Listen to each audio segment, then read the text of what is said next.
Everyone can rise for the Pledge of Allegiance. Mac, if you would like to. I pledge allegiance to the flag of the United States of America and to the republic for which it stands, one nation, under God, indivisible, with liberty and justice for all.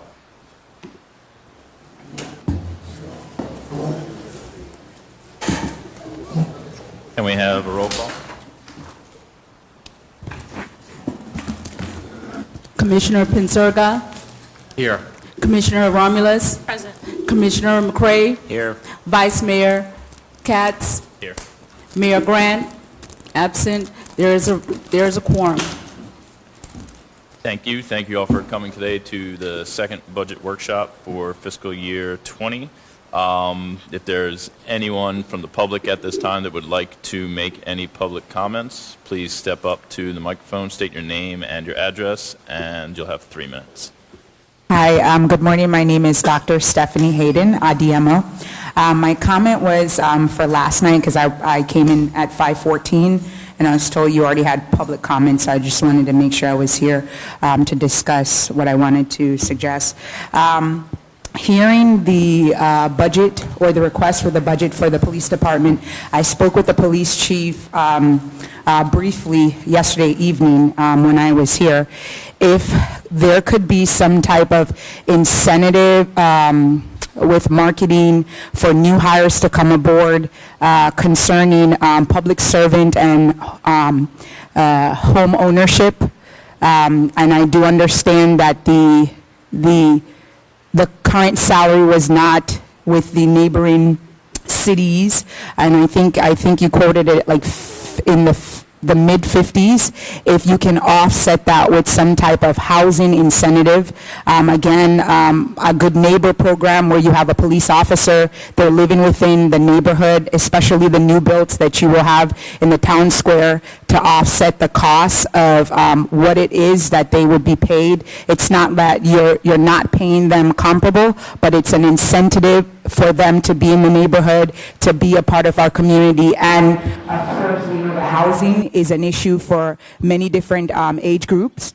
And this is just a suggestion. I'm a teacher, and I was able to purchase my home that I have through Bank of America, where they had good neighbors that are public servants and officers. And I think this would be a good pull and attraction as a part of your marketing for your city, not only for police services, but also for fire, since you're doing progressive promotion within in the fire department, hiring and retaining those individuals that you have here within the city limits. Thank you. Let me make a comment. I hear what you're saying and everything, but, my take is that, if we start doing it like that, I'm one person, I feel like it's going to be discriminatory, because I'm just saying we need to have incentives for anybody to come here. I'm just saying if you are a public works person, I'm just saying if we're going to incentivize anything, let's do it across the board, not just for two segments of employees here in this city. That's my comments to you. I understand what you're saying, but this is a service that you are offering. It's not necessarily you're excluding anyone, because all over the nation we have loan forgiveness for public servants such as nurses, doctors, and I don't think anyone goes out and say that they're excluding anyone. There are programming and services that are offered for those individuals that go beyond and beyond the call of duty. As a teacher, I'm pretty sure there's a lot of people that want to be in classrooms with us, but you don't see them giving up their attorney jobs to be teachers, right? I still say, my final comment, everybody that works for city government, we're public servants. Thank you. If there's anyone else from the public who would like to speak, now's the time. Yes. Hi, Susan Oyer, 140 Southeast 27th Way. Is now the appropriate time to ask the questions for the last half of last night that we didn't get to ask questions on? Sure. That's not a very happy face. I just want to make sure that they're here, whoever presented. I had a couple questions on Rec and Parks. Is poor Wally. Okay.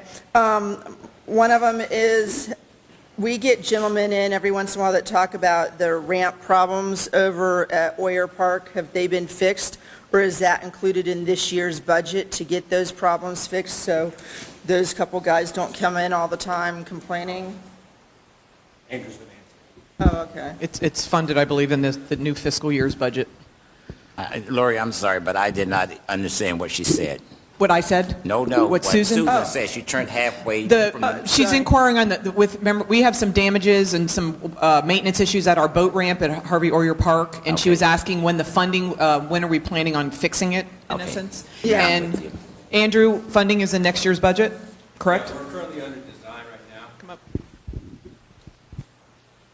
This fiscal year's capital improvement plan, we do have money allocated for the design, and we have to go through permitting through that, so it's not in next fiscal year's budget, but in the following year to be replaced. We're also, we've discovered a grant through the grant coordinator's office that will actually help supplement some of the funds. So right now, it looks like a year and a half out before we would start construction. Okay, thank you. Maybe someone, I don't know if you guys keep track of that person who comes in all the time and asks about it. Maybe you guys want to let him know. My next question is, what's the status on the cleanup of the parks? As I know, Boynton Cares and Kevin Homer are out cleaning up parks regularly. I know that different groups have adopted different parks, but is there a way to stay more on top of this? Or are we just going to rely on volunteers assisting the city to keep our parks clean?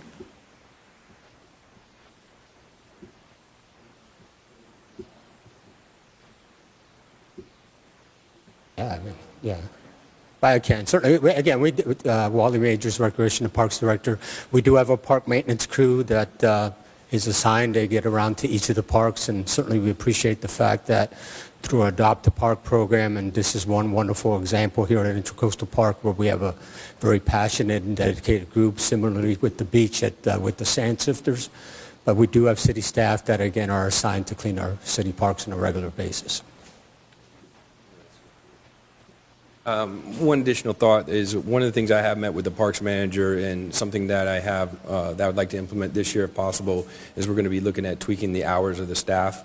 So currently, right now, they work Monday through Friday in the morning from 6:30 to about 3:30, and we have part-timers work on the weekends. I'm looking at putting staff in the parks in the evenings and during the week and on the weekends, because that's particularly on Friday, Saturday, and Sunday when all the trash and debris gets in the parks. So we're looking to try and have the staff in the parks at the same time so that they're picking up while it's going on, so that when the next day somebody comes, they're not coming to a park full of trash. Even though the staff do get there first thing in the morning, they're 29-something parks, so they can't get to them all.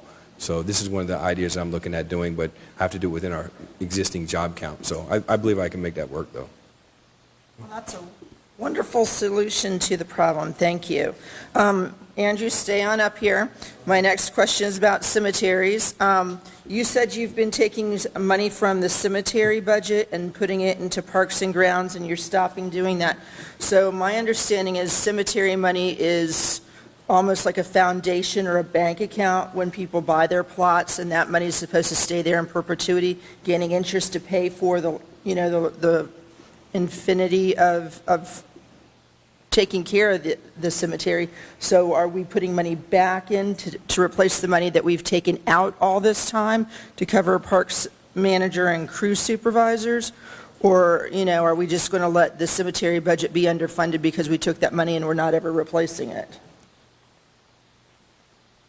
Actuality, what we did was we moved the actual expenditures out of the cemetery budget, so it would be less of an impact to the cemetery budget. They still have the same parks manager, the same crew supervisor, so actually we reallocated the funds where they should have been in the parks budget. They oversee the cemetery, the parks manager, and the crew supervisor, and they do work over there. They're just not allocating their total salaries there. So this makes that the health of that fund, it actually helps the health of the cemetery fund.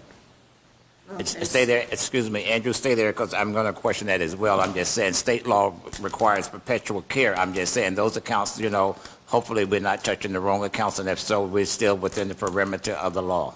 Correct. Okay, Yes. that's what my concern would be. Thank you. I just want to make sure the money doesn't run out in the cemetery fund. And is it true you guys replace bronze planters, vases? Because if so, my aunt's got stolen and I want to know where to put it. Trust me, they did not replace them. I'm just saying, I was one of those. My godmother's own got taken. Also, her mom's vase got taken, and they told me that we wasn't insured. I had to go and buy my own, so they did not replace mine. So I'm just like you. I had to cough up the money again. That's why I sent Lori a thing that they was doing at Sunset Memorial Gardens in Fort Lauderdale, saying that they are not responsible, so that it'll be posted so anybody go out there, they will know what's going on. Yeah, I think a lot of families have lost them over the years, Oh, yes. so thank you.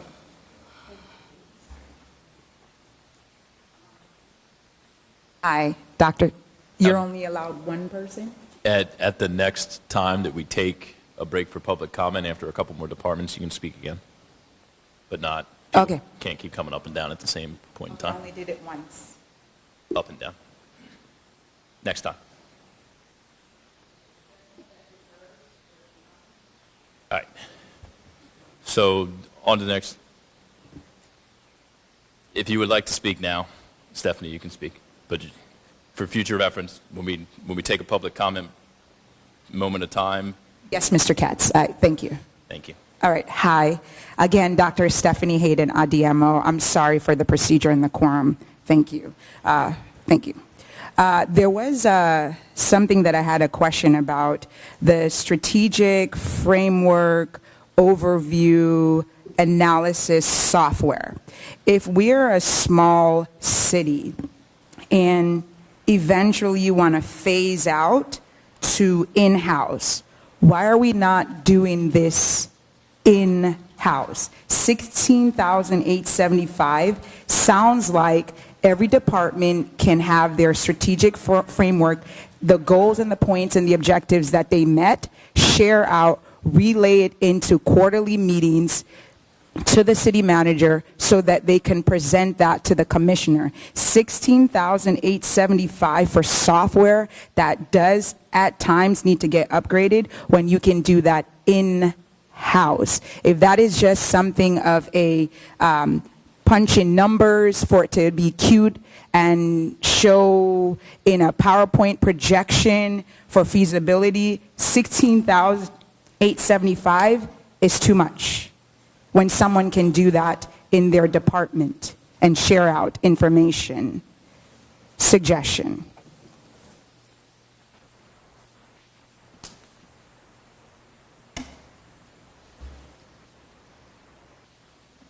Just a follow-up from yesterday regarding the software that Dr. Hayden just mentioned.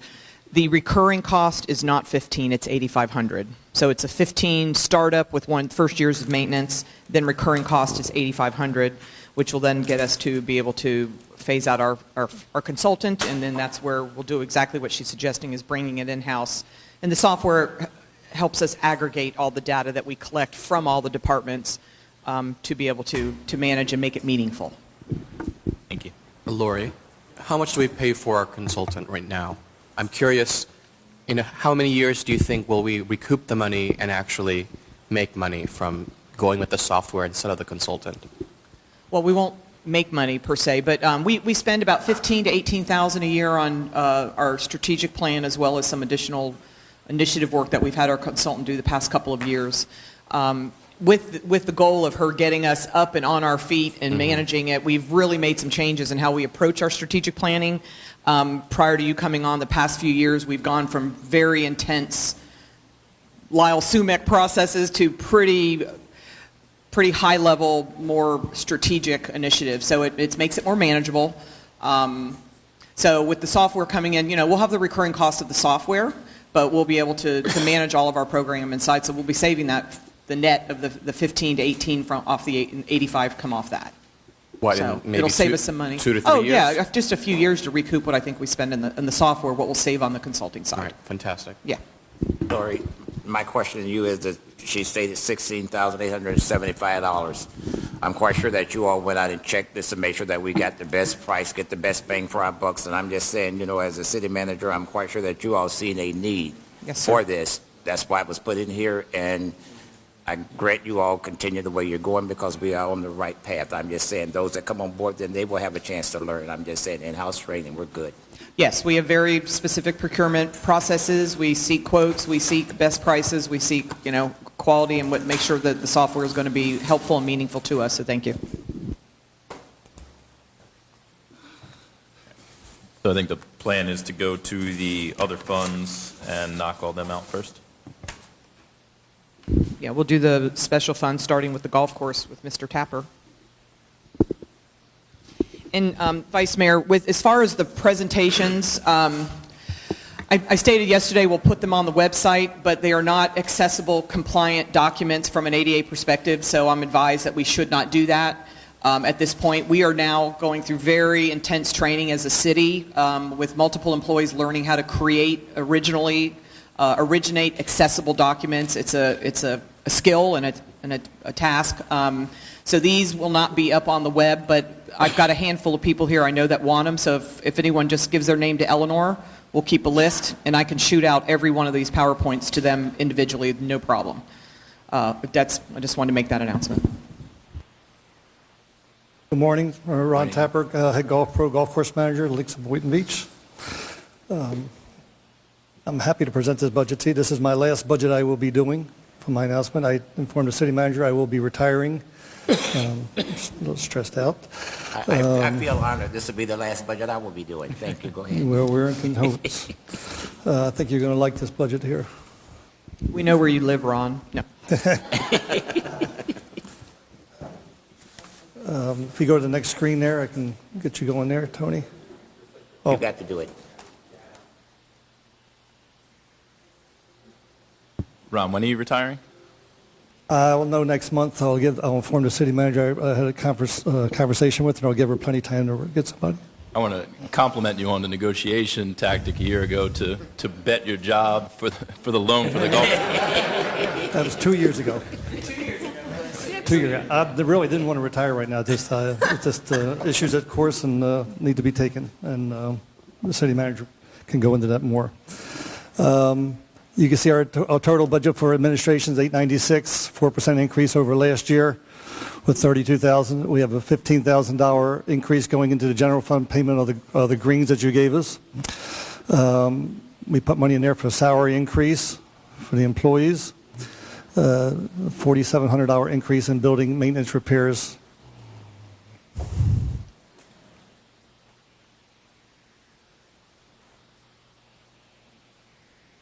That worked.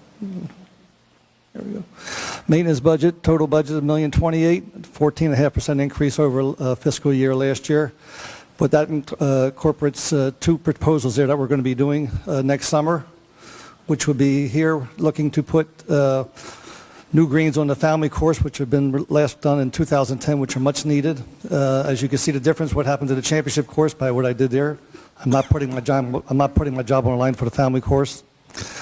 And this time we're getting some mowers that are desperately needed, and we're going to be leasing them. So the mowers that you see there are probably the 6 most major mowers that get used every day.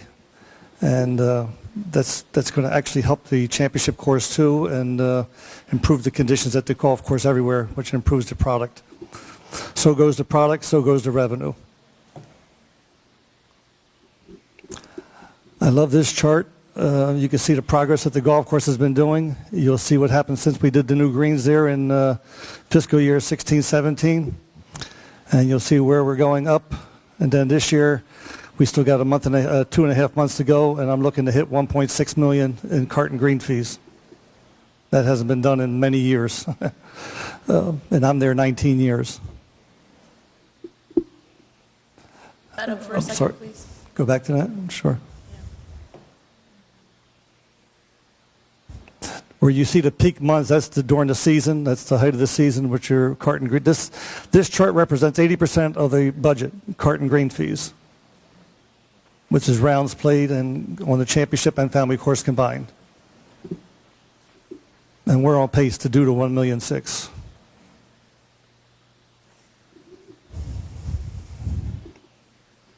I don't know what happened there. Let's try that again. Here we go.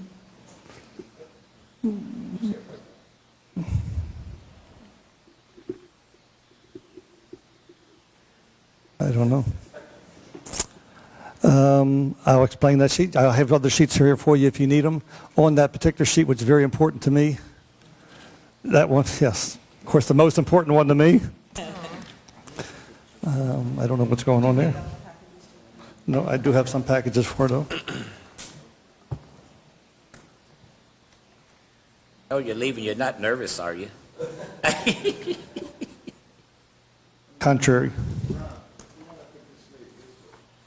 I need one for, there you go, that's fine. There you go. I can explain to you anyway what's going on there. Even in my absence or for the future, if you want to judge the golf course like I was saying many years ago, this is the chart you really need to judge on the golf course for your future. I mean, the golf course has been under a lot of stress for, as we all know, years ago, you're talking about closing the golf course or whatever. This is what you will look at. This chart here, if you're going to compare the golf course, compare it on good weather days. And on this chart, you'll see year from year, you know, if you have 1 month, you have, you get hit by 20 days of bad weather, and the same month next year, you got 29 days of good weather. What did you do on the 10 good days that your golf course was open that it wasn't affected by bad conditions, or and what did you do in the other 29 days that you weren't affected? That's where you're seeing the direction. If you see that number going down, that's an alert. And every year we've been going up on them days. What that means is that the golf course gets better conditions, the greens are better. And just because it doesn't rain that day doesn't mean the course is in great shape. If it rained, you got 3 inches of rain the day before, the course might not be playable the next day. So the course has to be playable. And there's a lot of things that go involved with that. And we're working on that. And you can see the numbers go up. And also, if you look to the right, the average rounds per day are going up on the good weather days. And that would be the biggest. And I would take any questions. Yes, sir. My take is, since you're leaving, what are we doing with the concession stand out there? You know, is that still up and running, or? Yes, that's still under a lease. I think he's got another year left. Okay, let me say it another way. Since it's, you know, if somebody tell me, are we looking for repairs on the concession part out there, or are we good for this year coming up, or let me keep phrasing it like that, you know, are we, you know, you're saying that the links are good, but what about the buildings? The clubhouse is in the CIP for the following year to start getting a consultant to do a study on the new clubhouse. At the moment, right now, there's new car paths going in there. At the very moment, there's a project going on right now. The next project, which is even more important, would be next summer, is the cart barn. They're doing that. I believe it's in permits right now. The design's already done to fix the cart barn with all the leaks and stuff. And the next one is the consultant for the clubhouse. Okay, I'm going to say thank you for your years of service to this city, and I hope that I'm going to say that you're leaving us in sound, you know, we on sound ground now that you're leaving. I'm just saying, are we on sound ground? Yes, we're moving in the right direction. Thank you, and I want to say thank you for offering up your salary. We did not have to get your salary as fire you. I'm just saying for those 2 years ago, and you did well. I was looking somewhere and I didn't see a bonus, but I do want to say while I'm on the air, I want to thank my staff. I want to thank Lori. I want to thank Carice Lejeune for giving me the opportunity years ago, for taking this for 19 years of serving with the city. I think I've been a professional at the course and off the course, representing the city all around. I want to especially thank my superintendent, because without him, we still wouldn't be open. We got a working superintendent, so whatever you do, whoever you bring in, whatever you do, has to work with that guy, because you have to have good cohorts. If it doesn't work, you're in trouble. And I believe you'll get the right one. And I want to thank my whole staff, because right now we're understaffed. We have a stressed out staff, and we need some workers desperately. And just prepare the system, get some workers. It takes too long to get people in here, and that's what needs it. And that's why I'm leaving. Right, the trees that I went out there and helped plant, are they still growing? They are about 5 feet higher. All right, good. Thank you. Any questions? Thank you.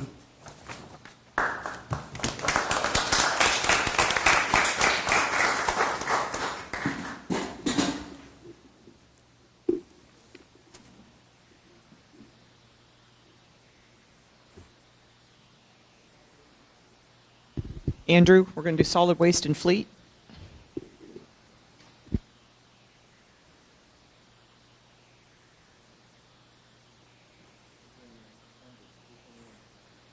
Solid Waste. Good morning, Andrew Mack, Director of Public Works.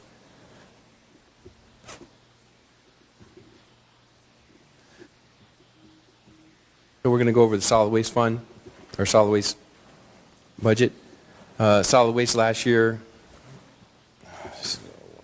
$11,077,000. This year, we're looking at $11,389,000. That's a 2.8% increase. Some of the highlighted changes in the solid waste budget: increase in wages, pension and benefit costs, budget allocated in salaries for the career path for equipment operators. We moved the street sweeper operation from the streets division to solid waste division. That also included the salary, the pre-funding, and the maintenance of the vehicle. We had an increased cost for auto liability and workers' comp. We increased our waste disposal fees. We also had an increase in our vehicle pre-funding. Our commercial front loaders were on a 6-year replacement cycle. We actually moved that down to a 5-year replacement cycle. Some of the successes that we've had in the last year, we recently implemented a change in the commercial fee structure and the payment procedure. Last year, when we met at the budget, I took that on as an initiative, is to change how we bill our roll-offs, because currently we bill them in the rears. So now that we've changed our fee structure, which will culminate tonight, to be a upfront payment for roll-off service. So you're prepaying instead of doing it in the rears. We implemented, or we're about to implement, the career path. It's in its final stages to do that. That's all of our equipment operators in the solid waste division. They'll be able to, based on the types of vehicles they operate, years of service, certifications, training that they get, they have a defined career path that would actually have them go from an equipment operator trainee all the way up to an equipment operator 4. Andrew, you might not know this, but the roll-off billing, since y'all going to do it now up front, how much money did we lose by doing it the old way? Depends on how far back you want to go, but right now, and it'll be coming up in the next 2 or 3 commission meetings, I'm going to bring a write-off for that. It's probably around $300,000. But that's going back to 2000 something. So it's about 14 Right, years. and also you're saying increases and successes and et cetera. Didn't you all come before this commission or come before us saying that y'all was going to increase, the price that we pay for services for citizens? That we did back in September of last year, we did a rate increase for the residential rates, which was $1 for this fiscal year, 50 cents next fiscal year, and 50 cents the following fiscal year. I currently just implemented, again, through the commercial side, we reorganized the fees and structures so that we can do the prepayment.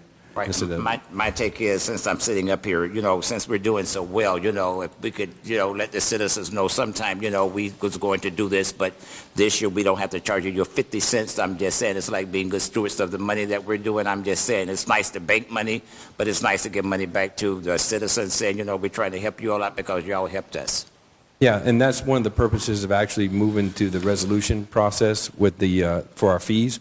So every year we are evaluating, similar to how utilities does it with their rate structure, so that when we look at it operationally and look at the costs going forward, we can then reduce charges as well. We'll get into that tonight, but if you look at, I looked at Lake Worth, they were at $20 for a single family. They actually just recently reduced it to $19.40 something. So that's a typical standard in the industry that we look at the fees every year. Some of the challenges, speaking of fees, is utilities has set the benchmark with their software that they're using to help forecast costs and projecting fee structures for the future or reductions. So that's something that we're looking to hopefully tag on to their success and utilize that similar software to do in the solid waste division, which will help us do exactly what you're stating, is look at the fees, forecast our future costs, or if we can reduce fees in a fiscal year so that we're able to ebb and flow with the costs. Illegal dumping and littering is one of the biggest challenges we have, and then solid waste fund balance. Some of the initiatives. Okay, I need to stop you with this illegal dumping because District 2, we're noted for it in my district. Are you all working with community standards when it's on people's property, whether it's illegal or not, so if you all charging them or anything like that, or letting them know there's illegal dumping occurring on your property, and if so, you all need to kind of like start stepping up and watching your property so that we can kind of. We do work with community standards. We used to have a in-house officer that would go out and fine people for early set out or dumping on properties. When community standards was rolled into the fire department, that position was put over there. They do actually go out and find people. We work with them when our drivers or when we get a complaint, or we actually inform them, and then they'll start a case. And then depending on what the pile is, they'll actually get it cleaned up and then put it on charge them. That's not always so easily said and done. Sometimes the piles are so big that we just have to get them up and figure out how we're going to charge it later. That is one of the biggest initiatives I plan to take on this year, is to look at our ordinance and see what we can do to hold people more accountable to early set out, so that what I would like to do is go to a straight fine, so that if we see illegal dumping and we can pin it down to it's on somebody's property, where we can actually go pick it up and just send them a bill, so that we don't have to go through the whole community standards, go through the 30-day notice, having them get a contractor to come out and clean it up. This will be more, if it's something that we see, we can go right to a fine and pick it up. So that's one of the things that we're looking at doing, is a rewrite of our ordinance for the solid waste. While you're looking at that with that illegal, you're like putting cans out before time, hopefully. Correct. You can't get somebody like a citation one, something like that, you get a warning, because sometimes people, they don't understand. We have new people that's moving into the community, and they don't understand what they're supposed to put it up. But I think there should be a warning cycle on there before going up to just saying, Sure. Sure. Well, before we implement that, we would definitely go through some type of warning period where we let people know and educate the public about what we're doing. We wouldn't just go ahead and straight to a fine without at least doing some education process. Okay. One of the other difficulties we have with trash and litter dumping is when they just do loose garbage. You can't just put out garbage on the curb where it's just loose, take a can and dump it over, which we do have happen quite a bit. So those things, when we have those kind of situations, we actually have to get out there by hand and clean that up. So, I mean, that is very time intensive and takes a lot of staff time to do that. So, we want to make sure that we're educating our residents to make sure they're disposing their garbage in the proper way, in a proper recyclable container, and put on the correct days. Right, So. and what annoys me more in District 2 is when I see somebody driving an automobile, and they just left Burger King, and they finish eating, they stop and put their trash in the middle of the road. I'm like, what the hell? It's by my house. I'll go pick it up because I'm going to have to get it up anyway. But I'm just saying, this is things that I know you all, but it bothers me. I'm just saying, you're on your way home, hopefully, take it with you. Yeah, it's a society problem, definitely. Ms. Oyer mentioned it here at the parks. We have it everywhere. I mean, this is something that we're going to be looking at and see what the industry is doing, what we can do that's cutting edge, think outside the box, all these different things we're going to look at to try and help and clean up the city. You go to some places like Salt Lake City, they have no trash in their city. And so there's got to be a reason why. So we're going to be reaching out to other partners and see what we can do to help piggyback and, not recreate the wheel, but try to at least use some of the best practices out there. I was listening at TV last night, and they said that one of the best practices that they catch somebody littering is not give them a fine, put them out there so you got 3 hours to walk the street here and pick up trash, and said once they do that, they said there's a problem. Yeah. Andrew, if I may, earlier you mentioned that if you see them littering, you can give them a fine, or at least that's where we're headed towards. How often do you see people littering? Because, this is a concern I also have, particularly along Minor Road. If anybody's driven over there, particularly east of Congress, the amount of littering and the dumping actual garbage bags and loose garbage, there's a crane there left over one point. I bet most people don't know when this is happening, and there's nobody around to see this happening, probably at night when right? Yeah. They're driving past and they just dump it out of their car. You know, what other, and this is a conversation I'm willing to have another day, but I just want to drop this in, but what other things is brewing in terms of ideas of what we could do besides just seeing them? Because I bet we're just not going to see them that easily. Yeah, when I mentioned seeing them or finding them, that's right now what we're looking at is on property owners. So it's going to be on the property owner to make sure that their property is cleaned up. You know, obviously you have the police department can issue a citation for littering. I'd have to get with the police department to see how we could to do that. I mean, obviously they already have enough work to go around writing tickets for littering. But I mean, I would implore, you know, anybody that's to walk a mile in the shoes of the staff that actually pick up the trash, or the people that are in the parks picking up the trash. I mean, you have some great residents that have volunteered, and you know, Ms. Sawyer mentioned the gentleman that they volunteer and they adopt the park. You know, more of that to show that, you know, this is something that we're not going to tolerate as a community is, I think, where we need to go. Lead by example. And in regards to what Commissioner Pensurga said about that illegal dumping on East O'Minor Road, I'm going to be the first to tell you, sir, that they do not live in Boynton. They come from out of and drop it there for us. I'm just saying that's really a problem. They just said Boynton is an easy target to get rid of it. So they. Yeah, and then with the ordinance rewrite, you know, the quicker we can get that up, the better off we are, because once you have a pile, it seems to grow. You know, so the quicker we can get things up off the ground, the better off we all are. So improving our efficiencies and streamlining our processes will help with that as well. Thank you, Andrew. Okay. All right, we'll go to Fleet. Hey, you forgot to ask if we had any questions. I'm good. Oh.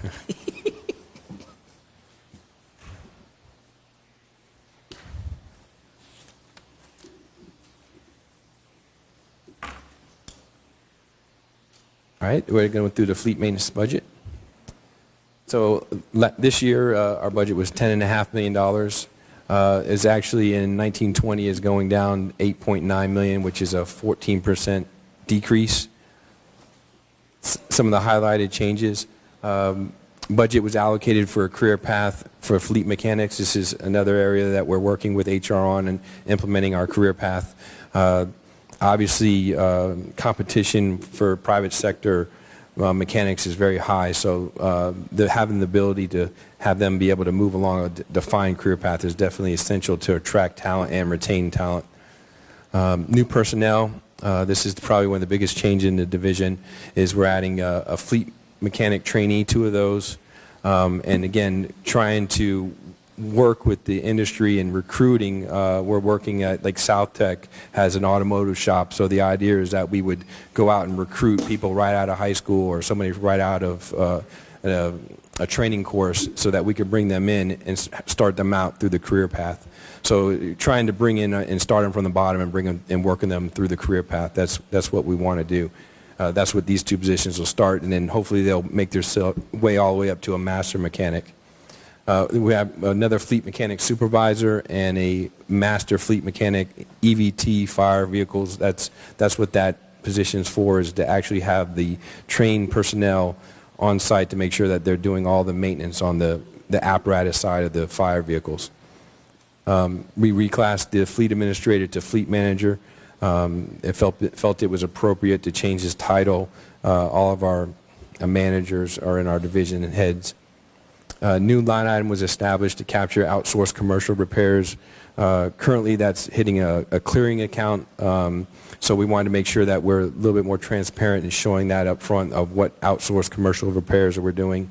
So that's establishing a new line item in our budget. And then we did the capital improvements for the new light duty shop. Commissioner McCrae mentioned that we're expanding or moving our parks operations over to Rolling Green site. One of the benefits of that is it opened up space on site to basically almost double the size of our fleet shop, which will create a whole light duty side of our fleet shop, which is sorely needed. And it'll be a place where we can actually have these 5 new employees actually work from. Some other changes, fuel and oil was increased. for anticipated rising oil costs. Funds were budgeted to review or replace our outdated fleet management software. And then the biggest change in this budget is the vehicle purchases were decreased $2.4 million based on the replacement cycles of the vehicles this year. Some of the successes, we recently completed our comprehensive fleet analysis of our operations by the outside consultant, expansion of our fleet space for dedicated light-duty shop. One of our, again, I mentioned challenges. We have our software that we use is outdated. We need to look at replacing that. It's too much to replace the whole enterprise software, but if we do it on an individual basis, it's feasible. Competition with the labor for the private sector is a big hurdle we have. Mechanic, especially diesel, heavy truck mechanics are in high demand. Some of the initiatives we're looking at doing, and this came out of our study, is creating service level agreements with all of our user departments so they know exactly what they can expect and what kind of service level they can expect from our fleet division. And then document and update our policies and procedures formally. Right now we have some APMs that are pretty loose. We want to go back in and review all those and actually rewrite those and have each division, department adopt those formally. And with that, I'll leave it up to questions. My question is, explain to me, I see blue trucks, white trucks. And I'm used to being in a city, where, we have the same color. Are we looking at painting anything, and I see different logos? Are we going? What's the reason for all of the different things that we're doing? So last year we kicked off a rebranding of our fleet. We converting over from the old logo, the round logo, to the new logo that you see with the fish. So anytime we have a new truck, a new vehicle, we're putting the new logos on it, and we're slowly going back and replacing some of the older vehicles with the new logos. It's too costly to go back and repaint the entire fleet. So any new trucks we get are actually going to be branded with that new blue color, obviously within the solid waste division or any of the other divisions. So in the fleet, the light duty fleet, the pickup trucks, the sedans, those will stay white. We're not changing those colors. But the big commercial trucks for the solid waste division are the ones that we're changing the branding for that division to be blue. So whenever we actually have that truck, if it was damaged in a body accident or something like that, we would then get it painted, but we're not going to go back and paint all the trucks because it's cost prohibitive. So eventually we'll cycle through, you'll have all blue trucks. It'll take a few years, but we'll get there. Thank you. You answered my question. Okay. You going through cemetery fund, or are we going to do? Do you have a presentation for that? Yeah. Cemetery, sure. If you want. Yeah. What are you doing now? Cemetery. Oh, that's what we already killed. Okay. You already stole my thunder with the we're dying to get in on there. So.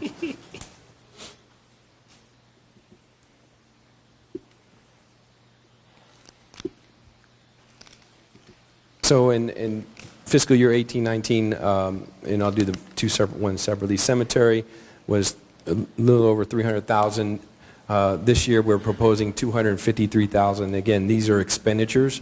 So any expenditures that we actually take out of this cost will actually help the health of the cemetery fund, the long-term health of that cemetery fund. That is one of the reasons why I decided to take the parks manager and the crew supervisor out, so that actually preserves that cemetery fund for future use. So that's a 22.5% decrease. The mausoleum, there was a $23,000 in fiscal year 18-19, and this year we're proposing $23,774. That's a $500 increase for a 1.7% increase. Some of the highlighted changes, again, we moved the parks manager and crew supervisor out of the cemetery budget and moved it to the parks budget. One of the other increases we had were some of the vehicle costs were increased based on the current cost of the vehicle or the piece of equipment. So there was a little bit of change in the maintenance costs. And then the mausoleum, we're looking to purchase some vault trays for the mausoleum, and I'll get you that information on how many we have available. I'm going to question that vault tray. The vault trays that you all purchase, you all do sell them back to the families when they purchase the mausoleum. I'd have to add, I believe so, but I'd have to verify Right, that. well, we need to. I'm just saying, if you could buy the mausoleum, you could pay for that tray. Okay. Some of the successes, I don't know if you've been out to the cemetery recently. But let's stop. I haven't finished. I'm through with the mausoleum. How many grave spaces we still have left in the city of Boynton? I'd have to verify that as well. Graves and mausoleum. My brother and I, we got ours, so we don't have to worry, but go ahead. Yeah. Okay. Some of the successes and challenges, initiatives we have going for the cemetery. If you haven't been out there recently, we did change the entry feature of the cemetery.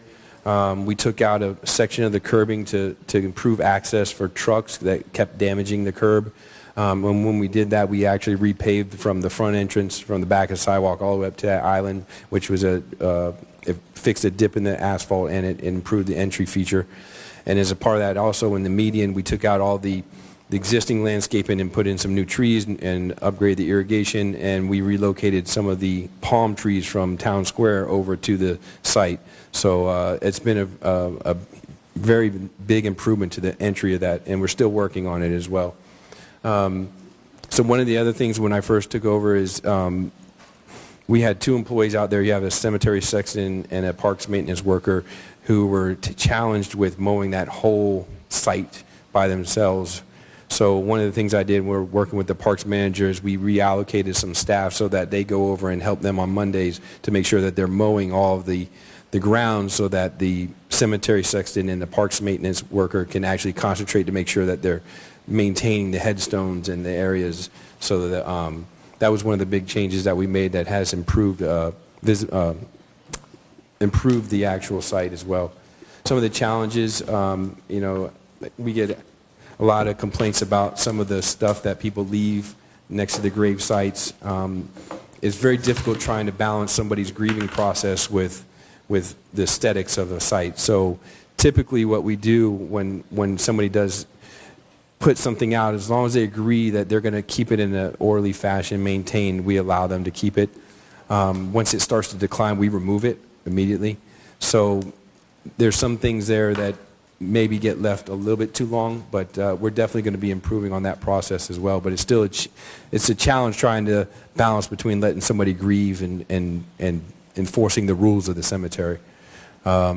Age and deterioration of the infrastructure, specifically the perimeter fence. That's something that I'm hoping to do. We'll probably won't get done this fiscal year, next fiscal year, but soon we're working on replacing the entire fence around the perimeter. Some of the landscape and irrigation there, additionally, the irrigation needs to be upgraded. So we're looking at pricing that now for a future fiscal project. And then adherence to the cemetery and mausoleum rules by funeral homes and the directors. I think that's definitely become a problem. We've had some challenges where people show up and things happen that funerals don't go so smooth. One of the initiatives that I plan to take on is to review those policies and procedures and update them and try and get a little bit more clarity. You mentioned the sign in the cemetery. We'll do a lot more of that. Try to publish the rules up front so the patrons and the people that are going to see their loved ones know exactly what to expect. So. Right. Although we are a city-owned cemetery, are we licensed by the state of Florida? I'd have to check. I believe. We're not. We're not? No. Why we're not? State regulations don't apply to municipal cemeteries. Thank you. And with that, I open up to questions. Okay. You want to do the CIP or you want to break? Not yet. Okay.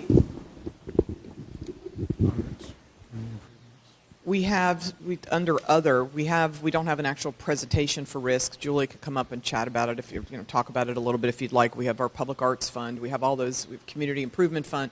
Do you want? I don't know if you want specific we don't actually have presentations, but they're available to speak to it if you care to. Okay. Julie. Good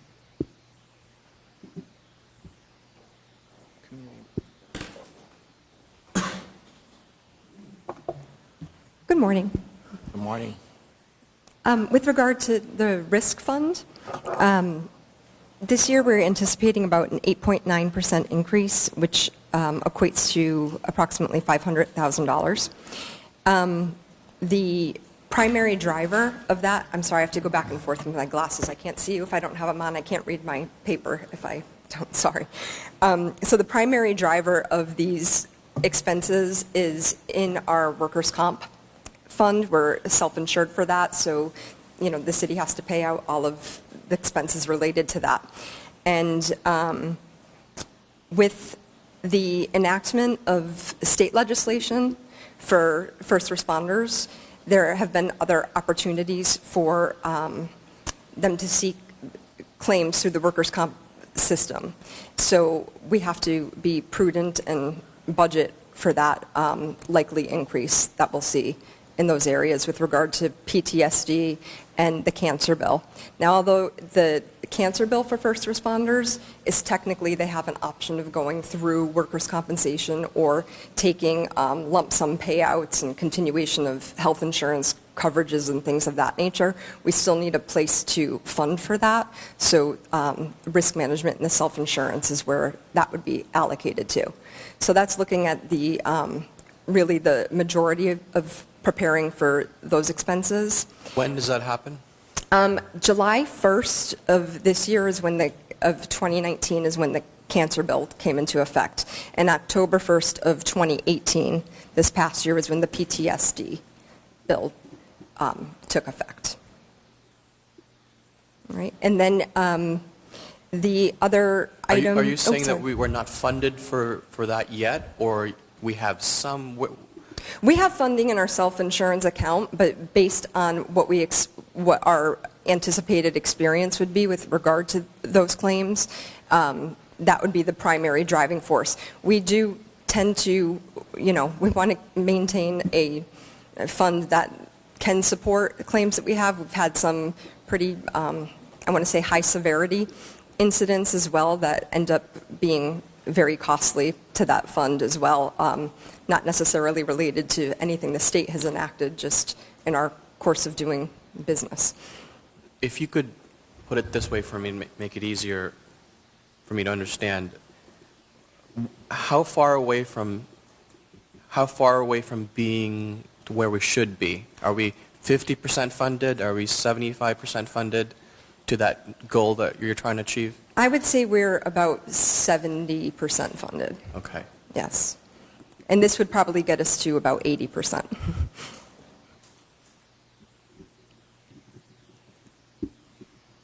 Any other questions with regard to risk? No? Okay. Thank you. Do you want to hear from Debbie Coles on the Arts Fund?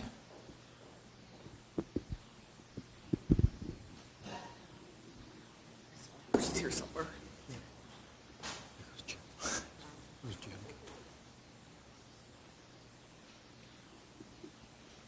Morning, Debbie Coles Bay, Public Art Manager. Basically, the increase in our budget is due to town square public art projects.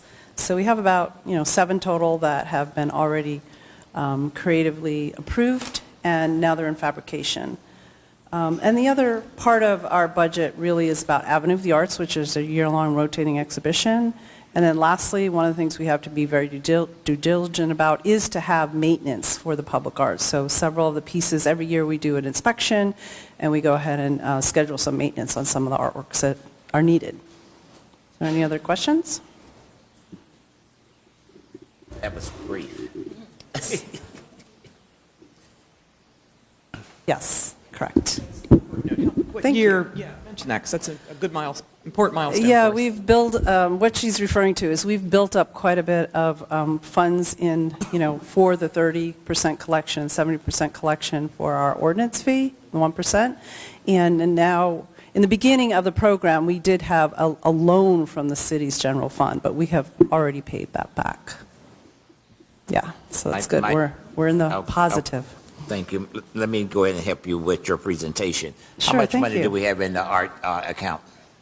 How much do we have now in the account? Well, it constantly changes. Well, as of now, since it's not going to change while I'm sitting here. You might. I don't think so. Well, every day we do get more funds into the budget for the 30 and the 1%, but we're close to about the $400,000 level of. Thank you. Does that help? Thank you. Anything else? What's the future for public arts now that you have a positive balance? Where do you intend to take that?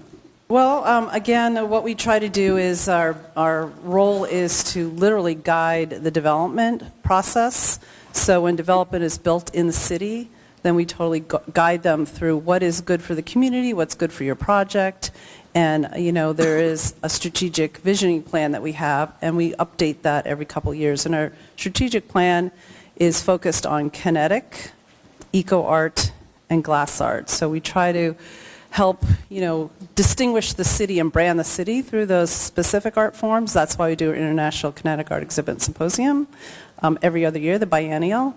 And then we try to keep it very fresh with having new art. That's what the purpose of the Avenue of the Arts is. So every year we have new art for people to come and visit and see, as well as help to market and publish the wonderful projects that the development community is building in their projects. Anything else? Thank you. Thank you.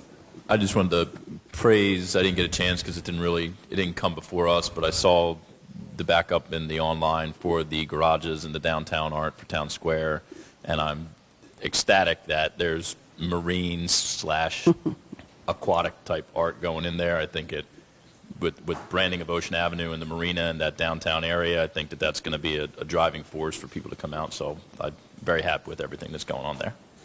Thank you. That's a very educational piece as well. And if anybody wants to see any of the new Town Square public art projects, they are available online at boyntonbeacharts.org. All the projects are listed there. We have a map of every of the artworks throughout the whole entire city with some information about it, and it's all available on your smartphone as well. Very easy to read. Thank you. Thank you. Vice Mayor, I think we're ready to move forward to start into capital, if you'd like to. Sure. So Andrew's He's so enthused. he's on his way. Okay. I know. Such exciting stuff.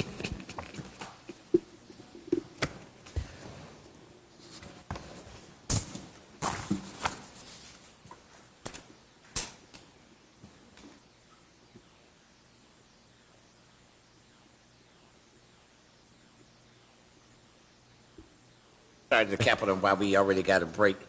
How long is Seacrest going to be tore up like we got it tore up with this Town Square stuff? Because I'm tired of almost getting hit trying to get, you know, from the senior center back home.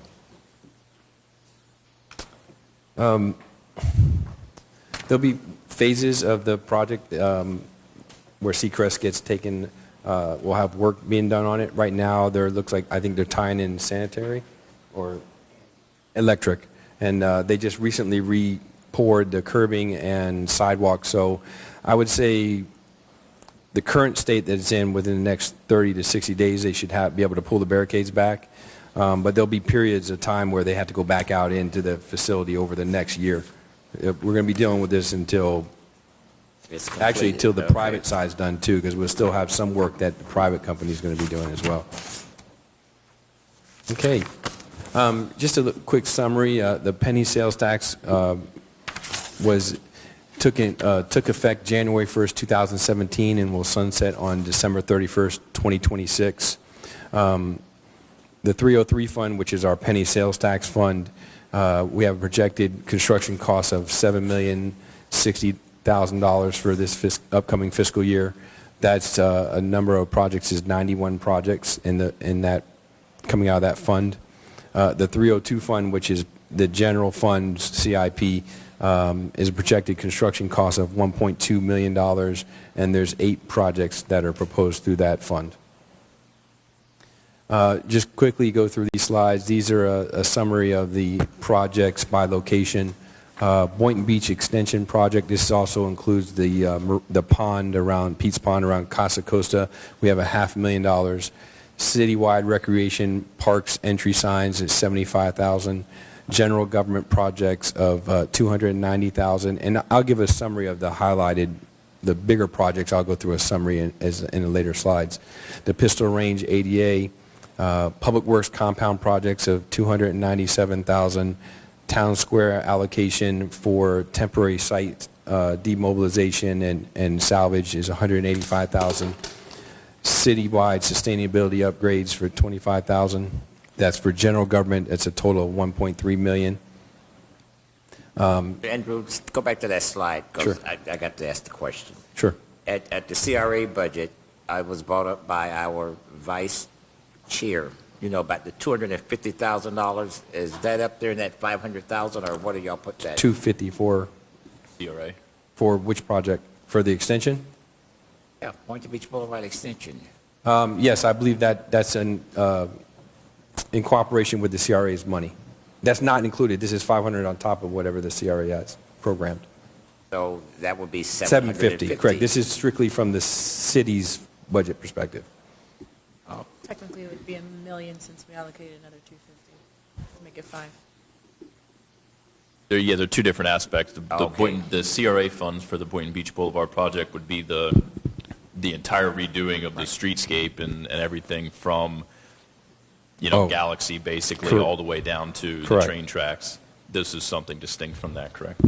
Correct. This is the extension south. This is from Federal Highway to the Intracoastal, and it encompasses the pond, the landscaping around the pond. So I'll go into more detail on the project and what it includes. All right. So under our general government HVAC projects, we have a replacement at Hester Center, Fire Station 4, and the Senior Center for a total of $89,000. And then we have the re-roofing of the Hester Center for $250,000. This project is actually out to bid now, so hopefully we'll have a bid open here within the next 30 days.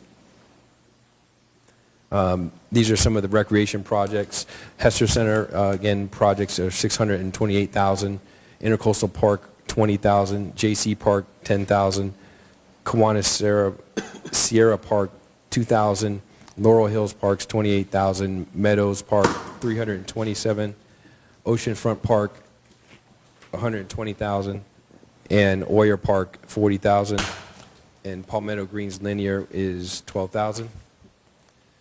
Pence Park, we have $75,000 program for there. Pioneer Canal, $65,000. Senior Center, $750,000. Tennis Center, $83,000. And Veterans Park, $2,500. That's for the recreation projects. Is a total of $2.1 million. Fire and rescue projects is $288,000. And again, I'll go into detail on that. Under the information technology projects, we have $40,000 that we do annually for PC replacement. And then we have information technology projects, $1.4 million. And again, I'll go into detail on that. Those are for IT projects. Under transportation and roadway, we have sidewalk repairs of $350,000, street projects for $950,000, bridge maintenance and improvements for $50,000, and the FEC crossing projects of $80,000 for a total of $1.4 million. This brings the total up to $7,060,000. So the Boynton Beach Extension project, and this also encompasses, again, the Casa Costa, the Pete's Pond, around there.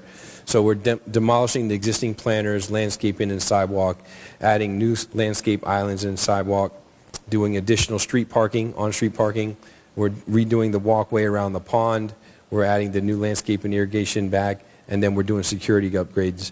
The city manager mentioned yesterday that anytime we're touching a project now, we're adding security upgrades with every project. As a part of Town Square, we're putting in a real-time crime center, and as a part of Town Square, we specified a new security system that we'll be implementing, which will then be implemented in all these projects that we touch. So any park that we have, we're going to, depending on the size of the project, we'll try and add security features to that project so that it becomes more safe for the patrons of the parks. Will that have the security lighting? I'm just saying, like we're doing. Yes, the walkway lighting that we're putting in there will go to the same standard that we're putting in at Sims is the lighting will be on, it'll dim, when then if there's somebody comes by in the evenings, it'll come on and get brighter. General government, this is a project we use to, as they come up throughout the year, carpet replacement, electrical, roofing, fencing, painting, miscellaneous repairs that we get, that things that just come up throughout the course of business through the year, and HVAC repairs for a total of $290. Those are all the different trades that we are doing. One of the things we're doing with these is efficiency, is we're actually going out for annual service contracts. We just awarded the painting annual service contract and hope to be implementing some of those painting projects very shortly before the end of the fiscal year. We're in the process of putting out an annual service contract for fencing, and same thing with HVAC. We're looking to do that hopefully before the end of the year, is put out a new annual service contract for HVAC maintenance and replacements. Public Works compound, we have $125,000 for the creation of a combined warehouse public works admin lobby. Currently, right now, we have some deficiencies in our securities there, and this will actually resolve some of that. This is similar to what they did at Utilities Department, creating a secure lobby with central point that when you come into the building, you have to check in, and it's behind glass, so that our employees are secure when dealing with the public there, especially the warehouse. They have a lot of deliveries that come through that door, and there are some risks, and we hope to cure those this year, next fiscal year. As a part of that project, we also are going to improve the ADA access to our building. Currently, it wraps around to the front, which is problematic. So with the new entrance, we'll actually upgrade the ADA parking and the entry into the building. $45,000 for the replacement of the existing automated gate, and then we're going to be adding a backup automated gate in the back of the fleet area. We've had some scenarios where the front gate goes down and police staff still need to have access to the fuel there, so this will give them a redundancy there to have access to the fuel islands during the evening. And then the last part is the $75,000 for conceptual and preliminary design of a new public works facility.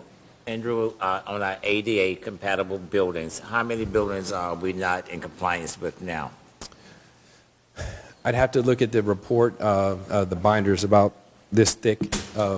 It's more than just buildings. It's also includes infrastructure as well. We've had good progress since we did that study in 2015.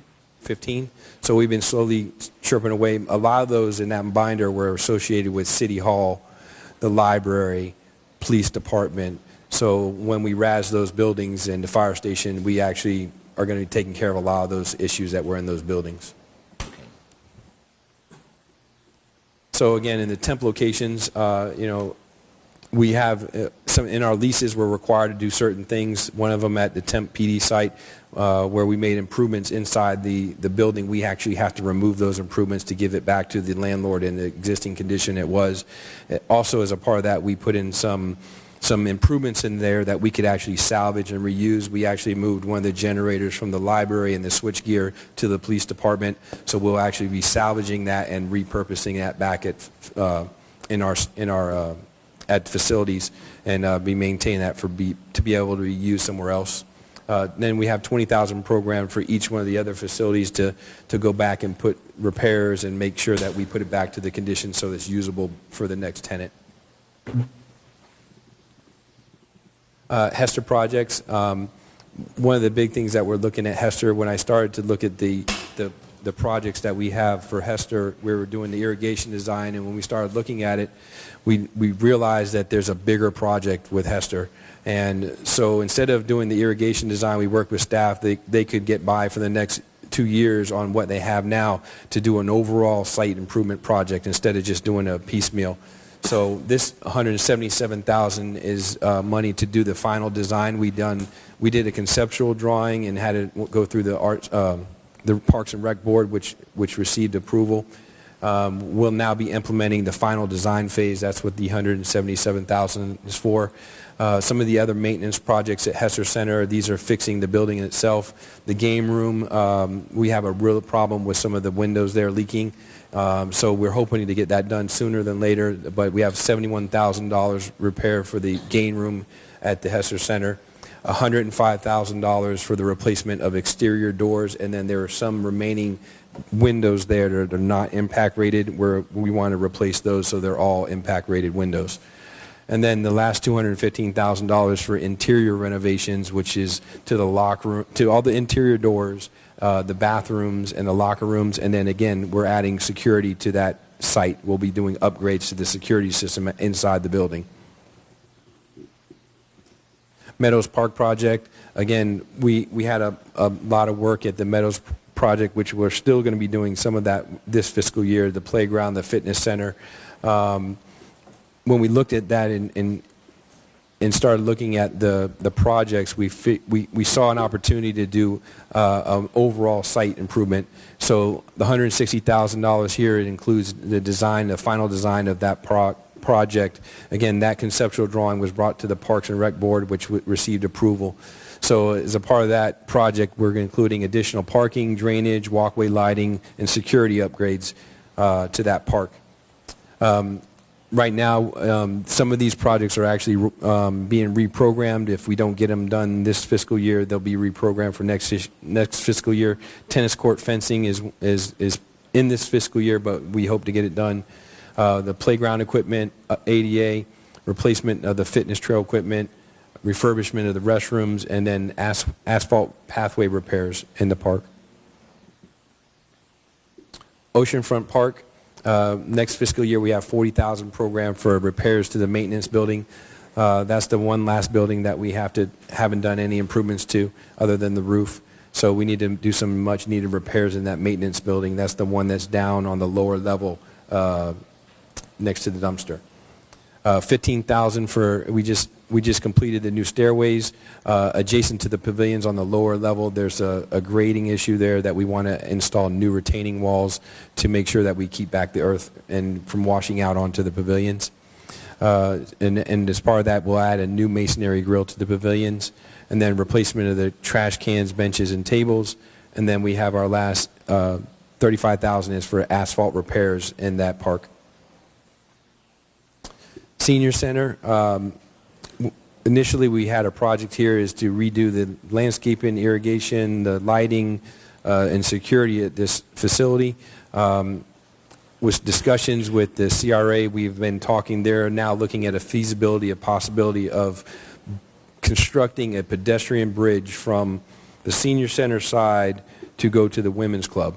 And if that can be accomplished, that there's a potential to move the Senior Center functions into the Women's Club, which if we can do that would free up this site, which we would then demolish that building and create a brand new parking lot there that would actually be help facilitate use of that building, the historic Women's Club. Currently, one of the problems that we have there is there's very little parking. So if we can actually get approval to do the pedestrian bridge, that is what we're going to be working with the CRA on, is to look at doing that project. If that's unsuccessful, we will then come back and renovate all the existing drainage, parking lot, lighting, landscaping in that project, in that facility. Fire rescue projects, $60,000. After we started the project at Town Square for Fire Station 1, working with the vendors, they were unable to get to this project during the construction of the current facility. So we're going to have, there are all the infrastructures there, but to actually implement the vehicle exhaust system, it's going to have to be done after we get CO on the building. So we're programming money in the fiscal year next year to add the vehicle exhaust evacuation system in Fire Station 1. Fire Station 2 is in interior painting, $95,000 at Fire Station 3 for kitchen renovation and parking lot, $73,000 for Fire Station 4 kitchen renovation, apparatus painting, and parking lot seal coating, and then $45,000 for Fire Station 5 exterior pressure washing and waterproofing and interior painting. IT projects, part of that project is $130,000 for automatic vehicle location system for the police department. It's $130,000 to implement that in their vehicles. $186,000, and all the ones with the little red asterisks are the ones that are associated with Town Square. So network improvements for the new police headquarters. $200,000 for the real-time crime center in the police station. $132,000 for the library RFID inventory system. This is also in connection with a grant that the library got last fiscal year. So a couple of these are carryovers from previous fiscal year. We did get confirmation that we received the grant from the state for the library toward the RFID for about $84,000 and change, so you Correct. can take it off that 132. No, I believe that's in addition to. Oh, is that? In addition to, yes. Oh, I tried to do Commissioner Romulus and find some money, but failed. It's okay. Let me ask a question, since we said police, are we getting the gun spotters or whatever they call them, like West Shot Palm spotters? Yeah, I don't believe. One more year, The- because it's about $250,000, and I think. Okay, are we delaying it because won't be in our new facility, or are we just delaying it just to be delaying it? I think it's more so a funding, from a funding perspective, with what we have in capital this year and getting up and running with the real-time crime center and all the IT needs and what have you for Town Square. So next year, we'll be ready We'll be for there. it and be able All to right. manage it. All right. And then the last two projects, $300,000 is for fiber optic cable connecting from the City Hall to the North Tower at Rolling Green site. This will provide connectivity between Andrew, the Town Square and If I Fire may, 5. since I just saw the chief walk in, Chief, could you tell me a little bit about the automatic vehicle location system? How is that being used? What's the bigger picture here? What is that a part of? Nothing. Michael Gregory, Police Chief. Nothing at this point. We don't have the AVL system at the police department yet. It is something that is in the works and planned. We're evaluating. We're looking at systems that would be most effective to tie in with the city's existing system, but that hasn't started yet. Purpose? Yes, As far as the purpose. purpose How will of it it, be used? it'll be tied into, primarily, the primary focus will be for officer safety.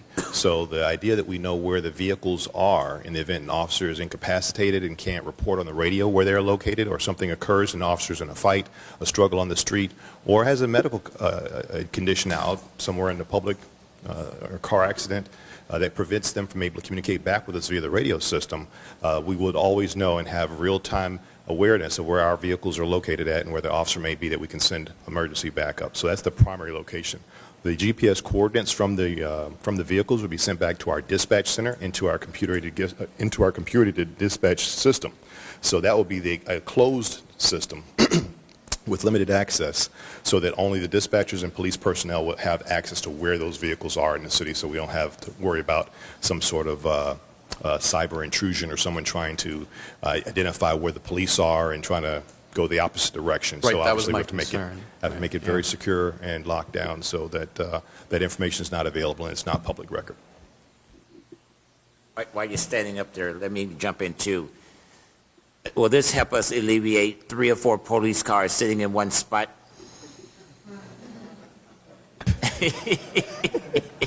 In and of itself, it does not. Except in the police garage, okay. It yeah. will increase our awareness of where the cars are at all times. Thank you. And then the supervisors can take action as appropriate. One added benefit to the AVL system also, it actually gives us metrics and real-time data as far as the performance of the vehicles. So we can actually read data from the car telling us whether the brakes need to be changed or oil changed. So that goes back to the fleet department, that data.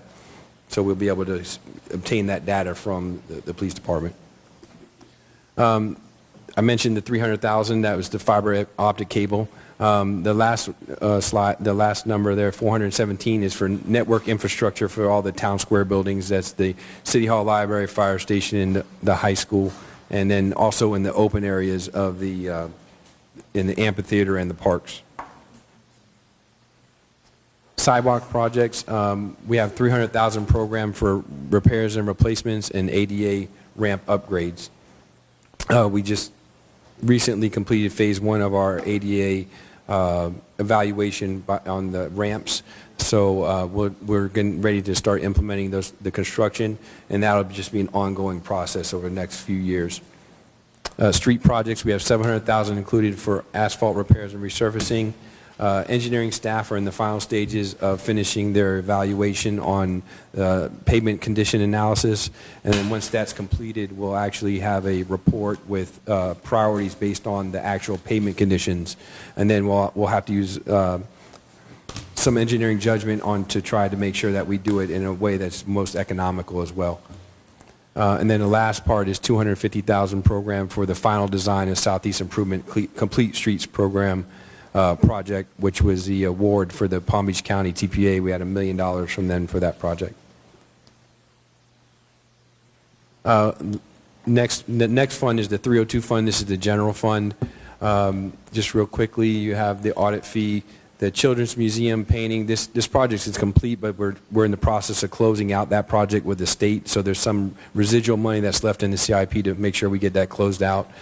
And then general government HVAC repairs, miscellaneous small projects, and then Pence Park, we have $5,000. This is a rollover project for adding a ADA parking space to that facility. A part of the 302, we have citywide public safety radio system, $371,000. This is the lease payment on our upgrades to our police communication systems. That was done, I think, 2 years ago. Rolling Green improvement, this is another project we anticipate submitting to the Solid Waste Authority. Last year we were awarded a grant from the Solid Waste Authority for replacement of the gate at Rolling Green in the amount of $40-something thousand. This year we also anticipate going back to actually putting in an 8-foot concrete masonry wall around that whole site. So this would be our proportionate share of that grant. So that's probably a $300,000 project that we're looking to hopefully get $200,000 from the Solid Waste Authority. We've been successful in obtaining a grant from them the last 3 years, so we have a really good shot at getting that one done. Police CAD management software, again, this is the lease payment on the new police CAD management software. And then the development department, as you heard, they're in the process of, I believe, opening their bid for the electronic plan review. This is the payment for the acquisition of the actual software and some of the hardware that they need to do. And then the last project in this line item is the golf course. You have the design of the clubhouse, as Ron mentioned, $220,000 allocated towards the cart barn, and then there's miscellaneous $208,000. Of the golf course, $80 for the new design of the clubhouse, $220 for the cart barn, $75,000 going to the family course, and then $133,000 was the remaining money that we're going to try and get the parking lot milled and overlaid. And then again, the Rolling Green is $100,000 for the 8-foot precast masonry wall. And with that, I can open it up for questions. I have a question in regards to J.C. Park. Would somebody please tell me what is the reason for the yellow bench that y'all put out there? I believe that was a program. Yes, suicide awareness. So there was. You want to? You can better explain that than I can. Yeah. Wally Majors, Recreation and Parks Director. That's part of our suicide prevention awareness, and we're actually going to celebrate that as part of the National Suicide Awareness Day coming up in September. So at that time, we'll receive a little bit more information. But that was basically donated to us by a local nonprofit organization. They're being installed throughout the county, including several schools. Thank you, because I didn't know. I said, well, what is this? You answered my question. Okay. You're thank welcome, you. sir. I see that there's $208,000 under golf course miscellaneous. Yes. Could you give examples of what that means exactly? It's quite a hefty number for miscellaneous. So you have, right now that includes the $75,000 for the greens on the family course and $133,000 for the mill and overlay of the parking lot. And then we also have money this year that's for seal coating that will get rolled over for next year for that one. All right. Thank you. And it's not up there but $100,000 for Ron's office since he's leaving. Okay. Thank you.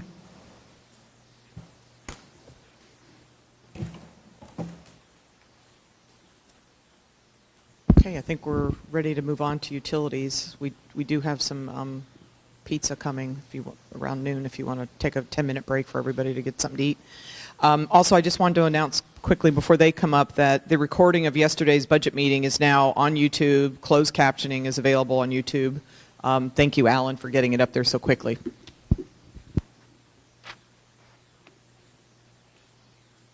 Oh, this is going to be brief. No, so I'm not going to do the presentation for utilities, but If you need a potty break, now's the time. Yeah. But since the fire chief got up here and bragged a little bit, and Andrew got up here and bragged a little bit, I want to brag a little bit about utilities. And as we talked yesterday about the Japanese delegation coming, looking at our technology. I'm fortunate enough to be asked to speak about utilities across the country, and one of the things I'm able to do with total honesty is say we have one of the best run utilities in the country, and that's not me. I don't do it. It's our staff that run this utility. When I came here 5 years ago, it was in my 4th or 5th commission meeting. Representative Casello now, who was Commissioner Casello at the time, got a little upset about a write-off for not collecting utility fees and utility money, and it was quite large, and he wasn't happy about it and challenged us to solve that problem.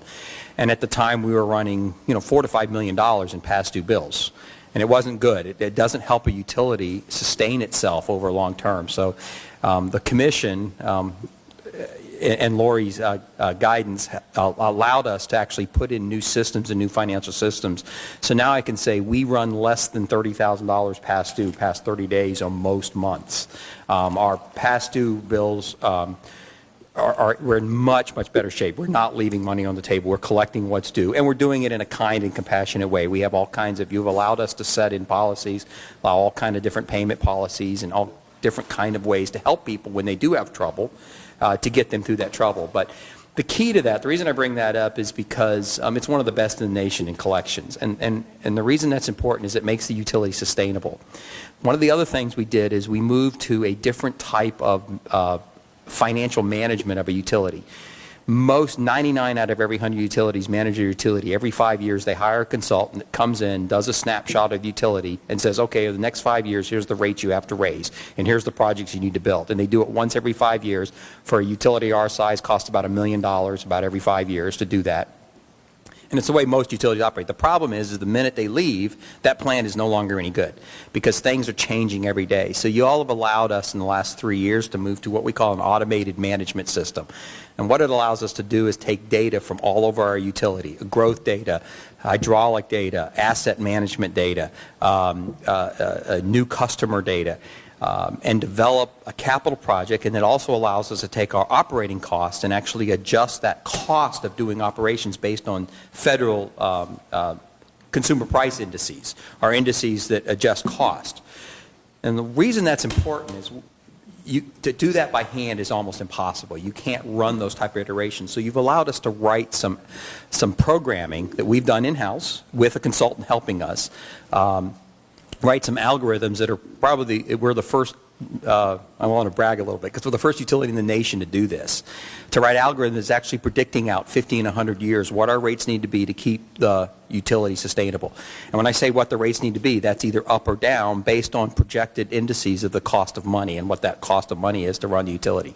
So we know when we bring you a budget every year, we know we're adjusting those rates on an annual basis to collect just what we need to make sure that utility is sustainable, that we keep our reserves at the right level to support the utility in a bad time, hurricane happens or something like that, and we're doing the projects that are necessary to make sure we can provide the excellent service in all 5 areas, which is water, wastewater, stormwater, reuse, and now chill water. We want to make sure we can provide those services at a high quality level.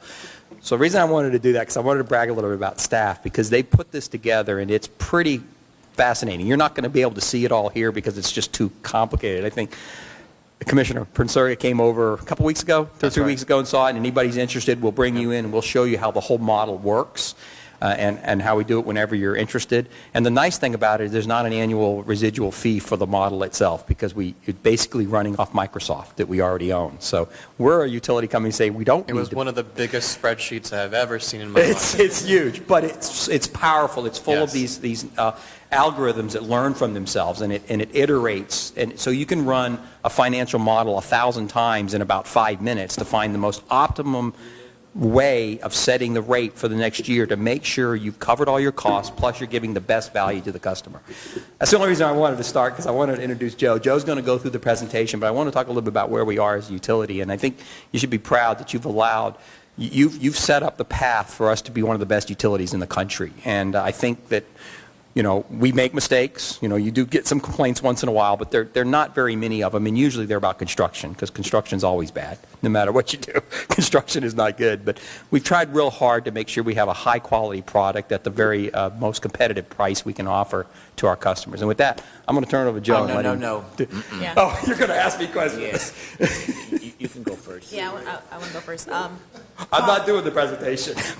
Colin, first of all, thank you, and you are tremendous and a great leader for our utilities department. And I think for me, what I hear based on what you're saying is we have an opportunity to be on a platform compared to other cities and potentially use that as a form of either educating or consulting to help other cities do what we're doing. So I guess what I'm trying to ask is, how can we potentially as a city make that be a funding opportunity or a fee-based opportunity where we can help other utilities come up to the level that we are and kind of just monetize that in a way? That is an excellent question, and we're working on that, because I do think there may be a way to do that, and we're looking at some methodology. Generally, government doesn't do that. Yeah, I know It's not something we typically do, but a utility is a little bit different than general government, and it is a business, and we do run it as a business. And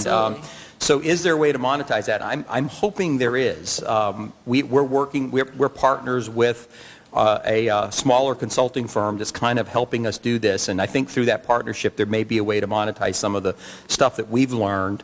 Right now we're offering for free, working with 10 or 12 cities.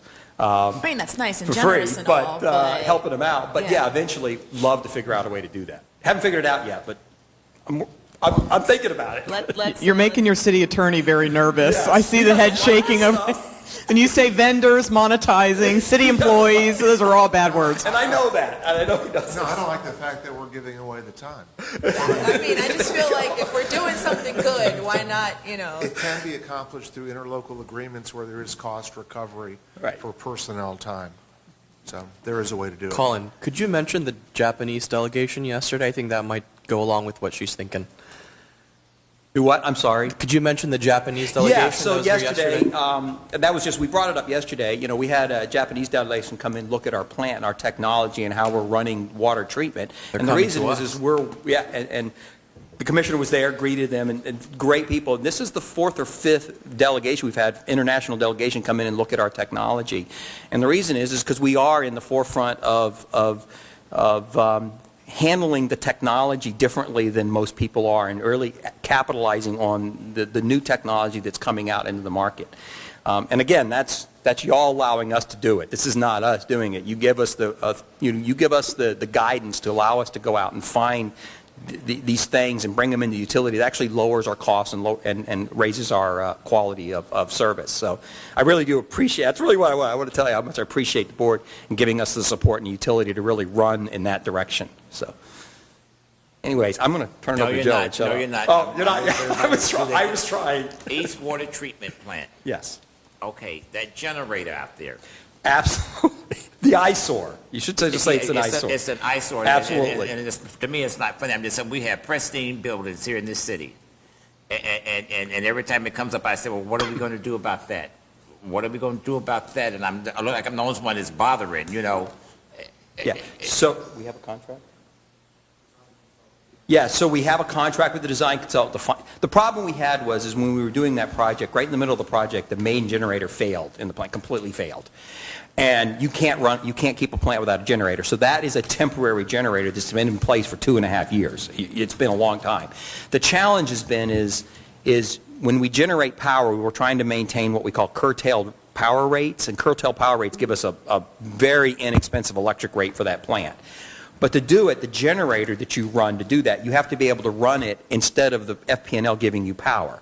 So which means you have to design, I know it's probably technical, but a tier 4 generator, meaning the exhaust from the generator has to meet very high standards. And there's not a lot of generators in the market to do that. So we've worked we've actually had to go out to the industry and figure out how to find a company that'll provide the generator that size that meets the standards, because it's not done all the time. So that's what's taken us so long. We have all that selected now. We have the generator selected. We have the technology in place, and we have a consultant working on the final design. So that whole generator system is going to be moved internal to the plant, and that generator will go away, and you will not see it once we're done with the project. But it has been an eyesore, and it is a pain, but we have to have it. It was the only place we could find to put it temporarily. All right, since we had to have it 2.5 years, how much money have we spent? A lot. It's about $12,000 a month. All right, you get your little tweets and let's start multiplying. That's $350,000 plus or minus. But it's a $2.5 million construction project. I understand, sir, but I'm just saying, my take is, and I'm giving you all your bells and whistles, but I'm just saying, that's a challenge. That had been $350,000 we probably could have used someplace else. That was a challenge, so absolutely. All right, go ahead. Colin, one more thing before you go, while you're still up there, the water tower. Yes. I know we talked about it. What's the update? How much So longer? I think we're still waiting on parts, right? We're still waiting on parts. It got hit by the tower didn't. The lighting system got hit by lightning, and it knocked out the main controller, so we're using a cobbled together backup. And again, it's technology. It's great technology, but it's somewhat new, so you have to wait for people to build the parts to back to. We're going to actually, I've told them to go ahead and get some backup parts this time, so if it happens again, we can, because people really like it now. I mean, we did it because we had to light the tower up. And when we said, well, we're going to do it, why don't we do something, because it's the same cost to do the different colors and all that, and then people love it. So now that we are not doing it quite as well because the equipment's failed, people notice it.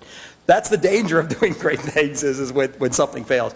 I think it's in order. We should be pretty close. How long do you think it's going to be until we have? Yeah, we're going to have to work on that to find out what that schedule is to get the whole thing back up and running. But that's been the challenge. It was hit by lightning and we didn't have the spare parts. Well, now that you mentioned that, is it a hazard, like a track? No. Does it attract lightning? No, the lighting system is working that's required to keep it safe. We just can't do all the, yeah, what? Yeah, the red light on top is working. That's the hazard. The red light on top is working and the lighting on the tower is not great right now. So we've got to get it back up and running because now people expect it. Yeah. So with that, Joe, go ahead. Thank you, Colin. Colin's doing a great job. You can continue on if you'd like. Thank you for having me. It's Joe Paternity, Utility Director.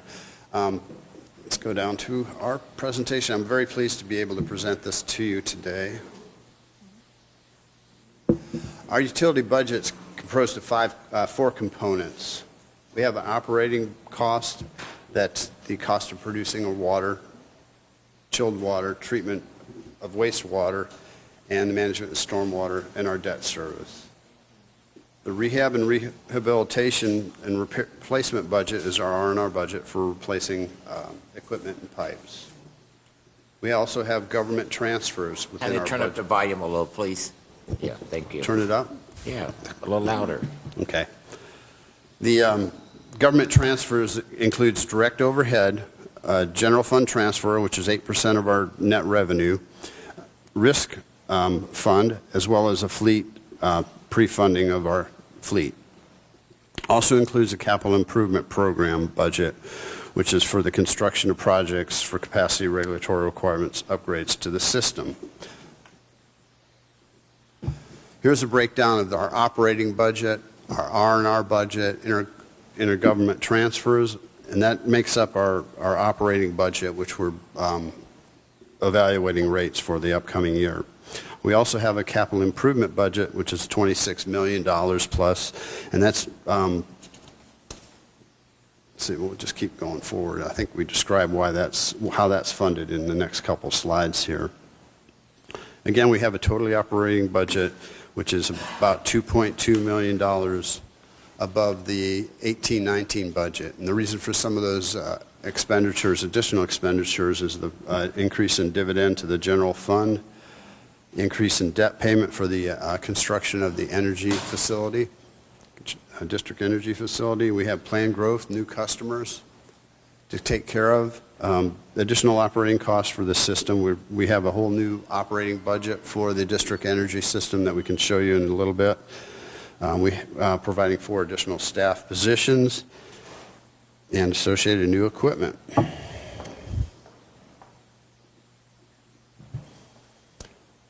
Here's our revenue projection. We have revenue projection of matching our total, actual total cost and expenditures. So we're balanced budget, and some of the revenue drivers were increased water sales, increased sewer revenues, and our chilled water sales. And that fund balance basically matches from last year. We transfer that fund balance into this budget to meet expenses. Following, these are the changes that included in the budget. We increased the general fund direct overhead, the general fund dividend. We said 8% of the gross revenue. R&R transfer is the same. Our debt liability and cost increased due to the funding of the $11 million bond last year for the energy facility. Next slide is the breakdown for all the operating divisions within the utility. It shows the pluses and minuses for each division, and shows the total increase of the $2.2 million, 4.5%. Included, oops, went the wrong way, sorry. This describes some of the staff additions and staff reclassifications. We're adding an operator for the energy facility, district energy facility. We're adding 2 new water treatment plant operator trainees to reduce our dependence on U.S. water.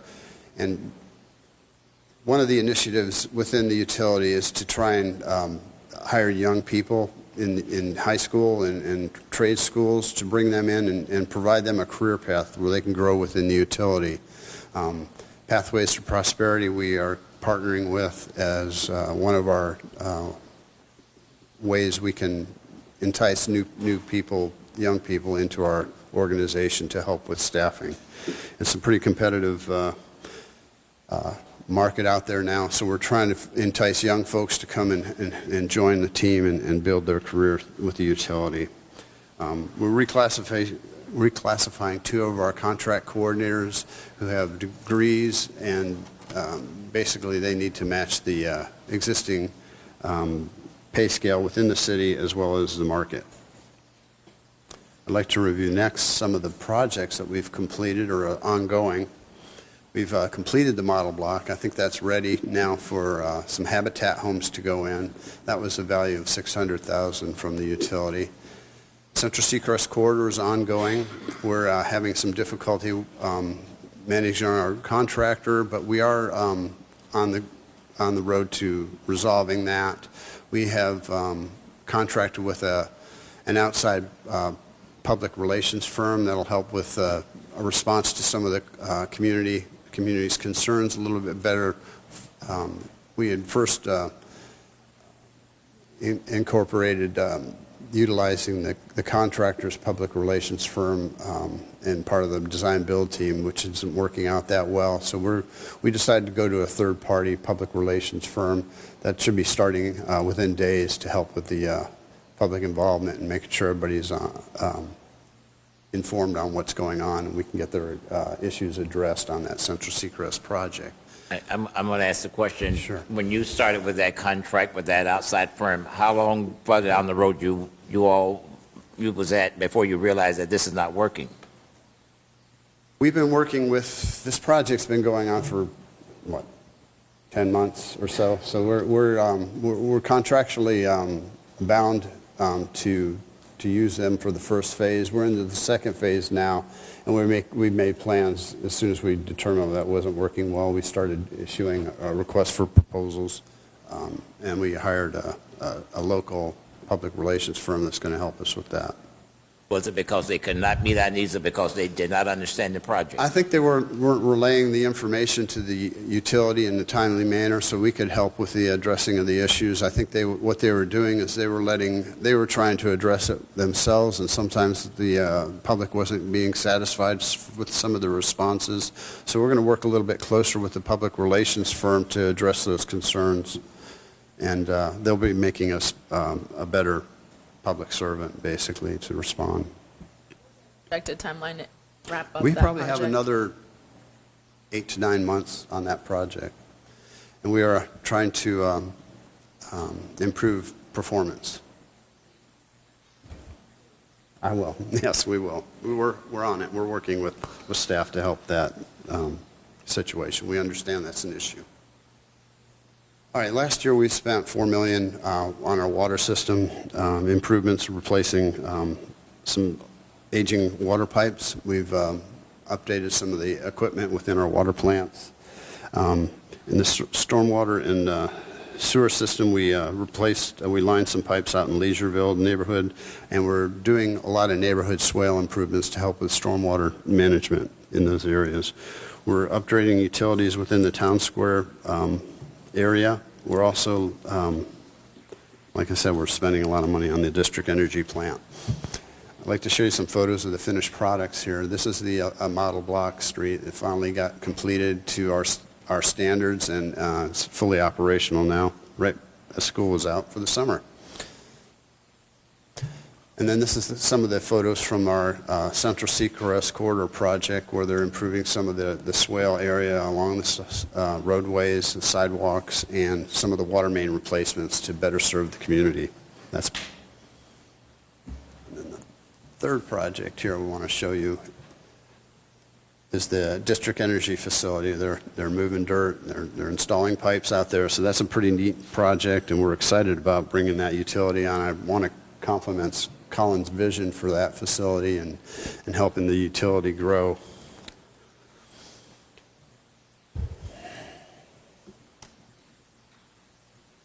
This is how we develop our capital projects. Our capital projects are developed using 4 drivers. The capacity requirements. We look at our hydraulic modeling of our infrastructure, our piping systems, our water distribution, wastewater collection system. If there's any deficiencies that or any upgrades to the system, we can develop a program and a project for that to handle that.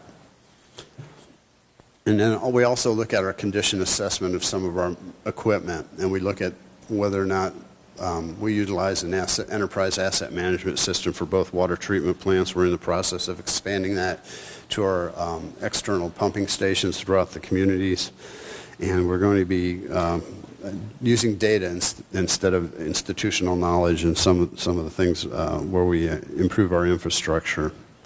New customer acquisitions, we're talking, we have an agreement with Hypoluxo to take over their water system.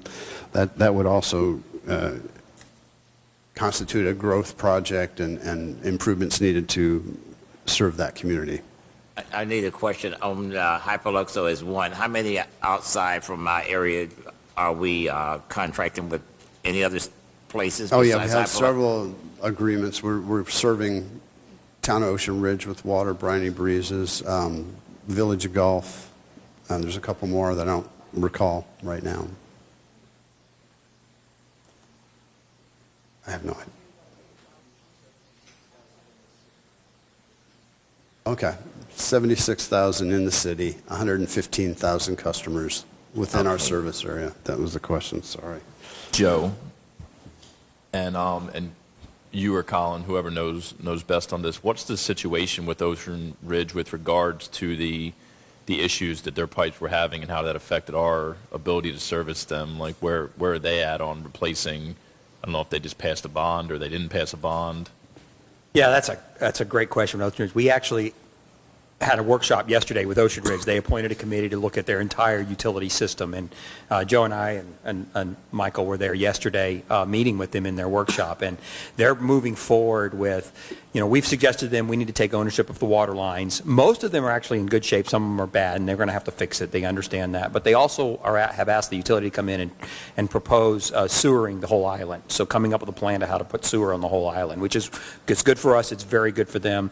It's a phased project over 15 years or so. It won't happen overnight. But we're actually developing a very good relationship with both the commission and this utility board that they put together, made up of citizens. Very good workshop yesterday. We're going to have one a month for the next couple of months. And out of it will come a couple things. One is will be a new interlocal agreement with them because the interlocal agreement we have now is not a good interlocal agreement for either side. So we're going to work on improving that. And it's up in 2020 anyway. So we have to do it whether we want to or not because the interlocal agreement's up and they don't have any other way to service their citizens. So we're coming, and then out of that also will be some sewer expansion projects that'll be paid for by the new customers, not paid for by existing customers, but paid for by the new customers over there. So we actually, we worked with Hypoluxo and got that one solved. Now we'll work with Ocean Ridge solving theirs. We just finished up with Briny Breeze with a new contract. Villages of Golf, we're working on a new interlocal agreement with Villages of Golf for sewer because we take their sewer and do their sewer treatment. And then we're, of course, as y'all are aware, we're working with several small utilities that are these neighborhoods that are out in the west area that have their own little water plant and they give us their sewer, redoing all of those and bringing those in as customers. So what that does for the city, every customer you add to the city, to the base is good financially because it pays that base fee that pays for all that infrastructure. So that's why we're trying to grow within our service boundary. So our service boundary is about 30 square miles. We want to serve everything in our service boundary if we can. So anyway, hopefully that answers that question. Alan, the way you were stating, they give us their sewer. It sounded like it would have been better to give us their waste. I'm just saying, I'm sitting up here like we're taking something, They're going to pay the rates. I'd like to know what we're anticipating as the revenue for bringing on Hypoluxo. Revenue? Yeah, the new revenue Hypoluxo. So remember that we already serve about. We serve all of their customers with wastewater, so that won't be new revenue because we serve everybody in Hypoluxo with wastewater. We serve about a third of their water customers, about two-thirds of it, which is 500 to 600 new customers. So if you look at an average bill, I think when we calculated it was $300,000 a year, $350,000 a year of additional revenue coming in from those customers. And again, it's the base rate is where you really, that's what makes a utility sustainable is that base rate because that's what pays for that continual replacement of equipment. So it'll be good. It's good for Hypoluxo too because their rates are actually going to go down quite substantially from what they're paying now. Those water customers and what they're paying now. So we think it's good for both sides, and for us it's good because they're in our service area and we were serving customers sewer but not water, so they were getting 2 bills a month. They were getting one from somebody and then one from us, and we're going to clean all that up. I think everybody's very pleased with that agreement. There's still some work to do with them.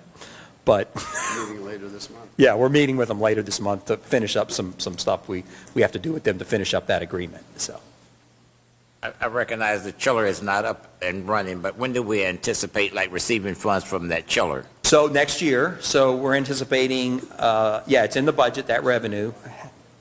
About $375,000 next year because it's only about 3 months. Okay. Yeah. So the purpose is you got to build the plant so it's available when you come online. The project still shows within 2 years it'll be running in the black, and within 3 years it'll pay back anything that it's borrowed from the other utilities to operate during this short period of time while we're starting up. So it'll be a utility that runs at a profit. When I say profit, it's not really a profit because it's a nonprofit utility, but there'll be funds. It'll pay for itself. And then we can adjust rates based on making sure we're just paying for itself, or the commission can decide to take a dividend out of it because it's a risk and you can take that and use it. So we still think those numbers are good. We haven't seen anything that changes those numbers, so it's definitely a good deal for the city in the long run. And hopefully we can expand the utility as other areas expand, like the mall area and things like that. We can build more plants and actually create the same kind of revenue source.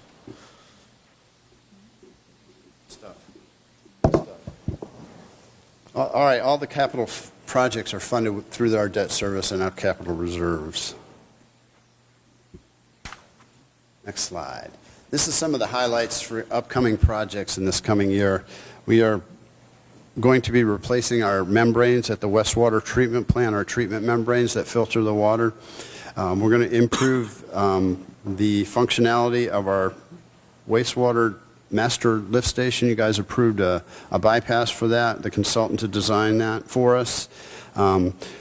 Lake Drive and Potter, that's in District 2. It's Lakeside Gardens community. We've received approval of a grant for about $800,000 for that project. We have to put in some of the funding up front. It's a reimbursable grant. So That's on our, highlighted on our list. And then the utility acquisitions we just talked about. A new lab building going in, that's another item that you are helping us develop just west of Congress on Woolbright.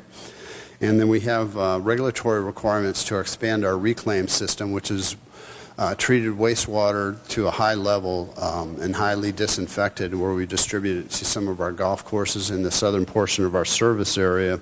And we need to expand that, probably double the size of our reclaim system within the next 5 years. This project, this year, we've allocated $2 million for that project.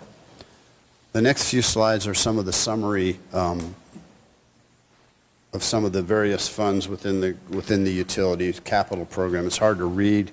Basically, what we have is water distribution, about $7.6 million, reclaim $2.75 million. It includes some stormwater, I guess $750 for a renewal and replacement within our stormwater facilities.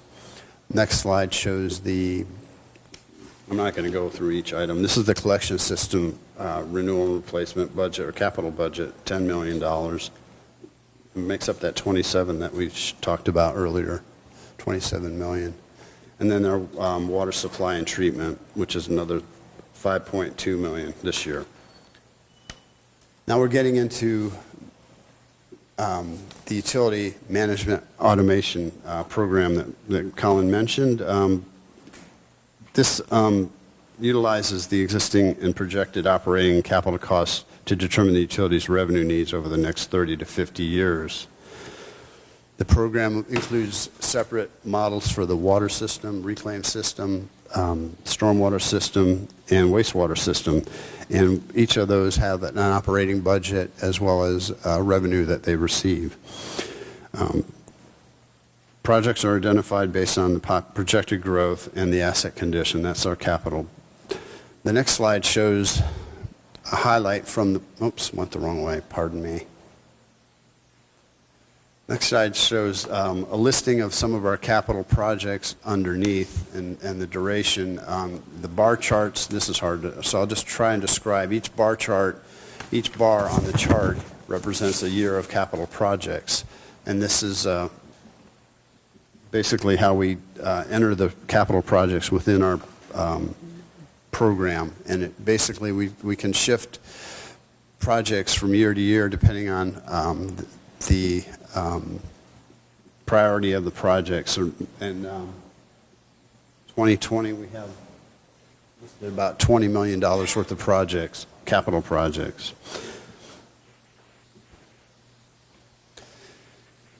For our operating costs and our cost of running the utility, we utilize the Federal Bureau of Labor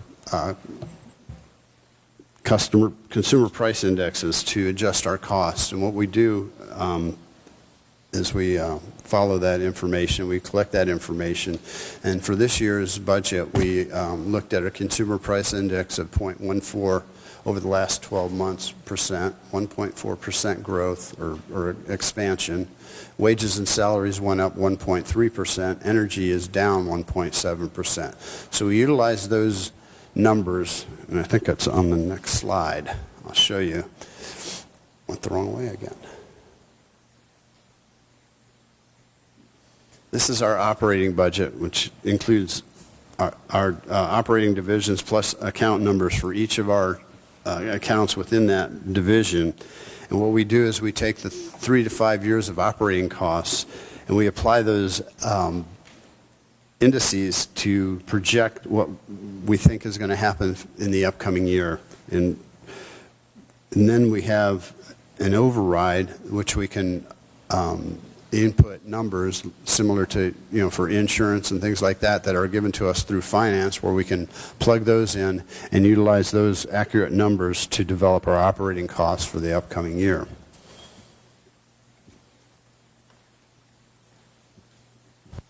I'm going to ask you a question. Sure. For 2018-19, year-to-date, overtime went down, almost like $20,000. What was the reason why overtime dropped? Better management of time or more employees or what? Both. That's a good question. I think it's basically better management of employees since we came on board. Thank you.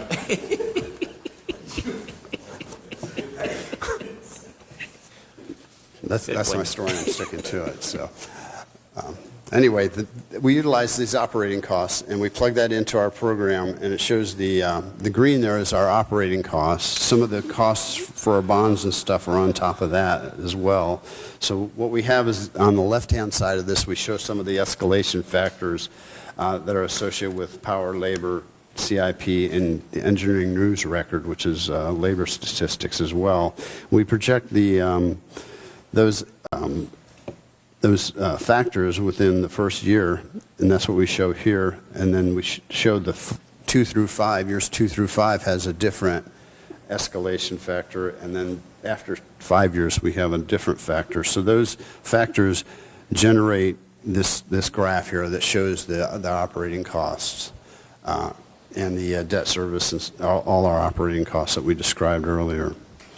And this also shows that the current rates that we have is the heavy red line there that goes through. We're okay now, but if we don't do something with our rates, we're going to be going broke. So basically, this red line shows the growth of rates only through growth in population. It doesn't show any rate increases. So this program allows us to look at that, run scenarios. I hit it twice. Run scenarios for each of the operating divisions, and this program actually allows us to set the rates for each unit. And what we have here is basically the program runs the various iterations that Colin described earlier, and it allows us to make the rate adjustments to match what we need for the operating budget, so we don't go broke and we have a reserve and we meet our obligations. So what the utilities come up with this year is... Stay there. Okay. This had to be one of them large sheets that Commissioner Penn-Circuit was talking about. Yes, this is just, yeah. I can't read this thing. Yeah, this is just one tab of the sheet. If you look on the bottom of the screen, there's various tabs. This is just the one tab. For right. Yeah. It's hard to tell here. We're just trying to show you screenshots because the model is extremely complicated with all right. The key, though, is what you can do is very, very quickly, there's 3 or 4 algorithms in there where you can say, let the program calculate what the rate should be to make that red line equal your expenditures. And it'll tell you what those rates should be. And then you can look at them and say, wait a minute, because if you do that right now, you know what it's going to say? It's going to say your reuse rates need to go up 565%. So then what you do is you go in, okay, well, we don't want to do that because reuse is something that the wastewater users should pay partly for because it's their wastewater. So you put that, subsidy is a bad word, but you put that subsidy into another rate, and that allows you to subsidize that rate. And what you do then is you run this program over and over again. We can do 100 iterations of different rate cycles in about 10 minutes of how you want to set those. And what you're trying to do is find the optimum point. And once you do that, you'll hit a button and iterate, and it runs the iterations over and over and over again until it lines up your revenue with exactly what your expenditures are. And it tells you over the 5, 10, 15 years what those rate adjustments need to be. And so out of that comes, you're either going to go down or you're going to go up. And if you'll see this year, we're actually recommending one of the rates to go down a little bit because what happened is it went up. It's doing better than we thought. So we're recommending a small decrease. And others, we're recommending some increases to balance those things out. We're trying to get to the point so water, wastewater, each utility pays for itself. Reuse will never pay for itself. It will always be part of wastewater. And the reason for that is it really is wastewater that's been treated. So wastewater does pay for a portion of that. But stormwater, water, and wastewater should pay for itself. And right now, stormwater is not. But if we had to raise rates to make it happen, it would be a huge rate increase. And we don't want to do that either. So that's how we can make iterations to find the one that's the most optimum rate increase to keep. Because there's 2 things we're trying to do. One is we don't want to have these huge increases for you guys to look at. And the second thing is we want to stay competitive with all the other utilities. And we're going to show you that later where we are competitively. So the program allows us to pick that on a yearly basis and find that optimum point. It's hard to see on these screenshots because this is just a little tiny picture of the big model. This model has all of our reserves in it, all of our capital projects in it. It shows you what you're doing with reserves. It'll also actually predict when you need to borrow money. Right now we're not borrowing money. I don't want Tim to have a heart attack because we're not.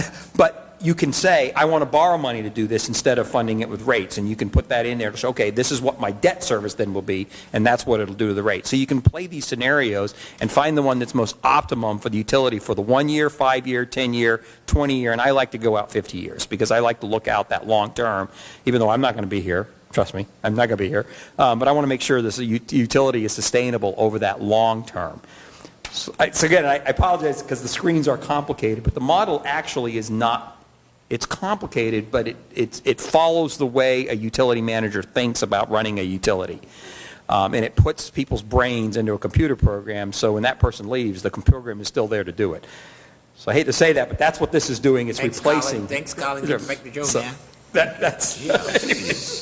Not going anywhere yet. Joe, I don't know how much is left, but if you find an opportune time to take a break, I know the food's gotten here, so as much as you need to get to a point of breaking. I think 5 minutes. Okay. Yeah, thank you. Thank you. So with doing all those iterations, 5 minutes, yeah, I'll make it quick. 3 minutes, okay, sorry. I don't want the pizza to get cold. We're increasing our water rates by 2%, decreasing our wastewater rates 1%, increasing our reclaim rate 1.2%, and a stormwater fee is going up 50 cents. These rates adjustment will generate revenue required to meet our operating budget. These are the rate tables. We're going up 25 for our capital fees on commercial, 25 to 25.81. Our rate for water per 1,000 gallons. For residential, it was 169 per 1,000 gallons. Now it's 172. So we'll go through these. These are the rate tables that we're going to have to publish in August. So they become effective at the new year. And we do that for the water, wastewater, reclaimed, and stormwater. This is what a typical bill would be, current bill and proposed bill. For water, single-family home using 3,000 gallons of water, their inside city rate would be $51.25 currently, raised to $51.86. Pennies increase, but it will definitely make our utility operations fundable. This comparative rates, we're up at the top as far as, well, we're the lower rates, but we're up at the top of the list because we're the lowest in the county. These are a summary of the various rates within the county. So you see we're right up there at the top where we need to be. This program allows us to project cost increases over the extended period and develop needed rates to maintain, project the debt service for our capital program, and ensures adequate capital reserves. This is the last slide, believe it or not. Before you go from there, Okay. we had $12.65. Fort Lauderdale is $7.56, and Hollywood is $6.76. What are they doing to get prices that low? Water and wastewater rate comparison. That thing that just went flying by. Talking about Water and wastewater rate comparison. Right. I'm there. I'm sorry. I was trying to. There we go. Yeah. Fort Lauderdale and Hollywood is less than $8. What are they doing that we're not doing? Are we learning? Yeah, okay. You look at the total rate, actually. Right. So when you look at rates, remember there's two parts of the rates. There's the base rate and the consumption rate. Some utilities put more emphasis on consumption, so they try to cover their infrastructure replacement with consumption. The problem is that when you have a community like ours where 25% of the people leave 6 months out of the year, what happens is people aren't paying their fair share to replace that infrastructure. So our rates are more balanced toward the base fee than the consumption fee. So if you look at the overall rate, they're much higher than we are. Okay. We just put more emphasis on the base rate, so when people aren't here, they're still paying for that infrastructure that we still got to maintain. It still has to sit in the road. It still has to be replaced, even if they're not using the water. And then our water, so our consumption rate is just the cost of us producing the water and the labor cost and the chemical cost and the energy cost to deliver that water to them. All the other costs in utility, which is all the infrastructure cost, all the base employee costs, the vehicles, the buildings, and all of that is included in that base rate. Because that's there whether people are using the water or not. We still have to pay for that. So that's how that's split. And that's why we're a little bit higher on base rate than other utilities.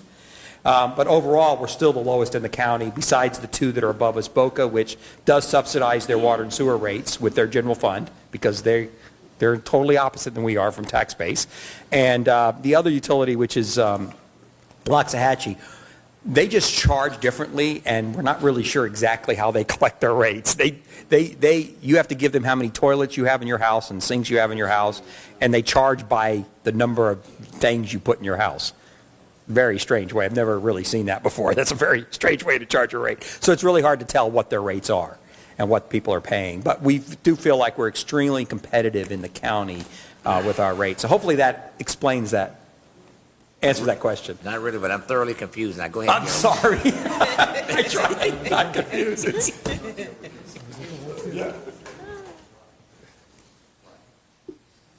I think that wraps it up. Like I said, we're going to have to vote on these. Am I going the wrong way? Yes. Jesus.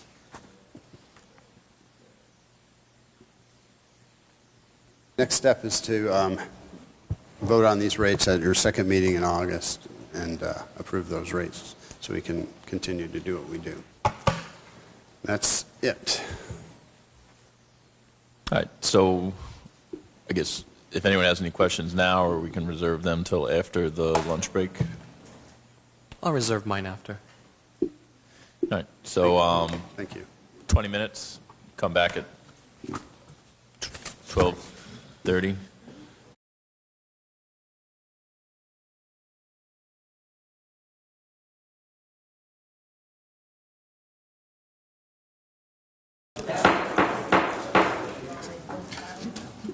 All right, so we're going to get back into it.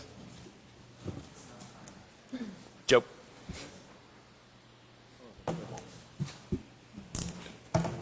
After utilities, we'll do a brief public comment if anyone has any questions from the recently presented information.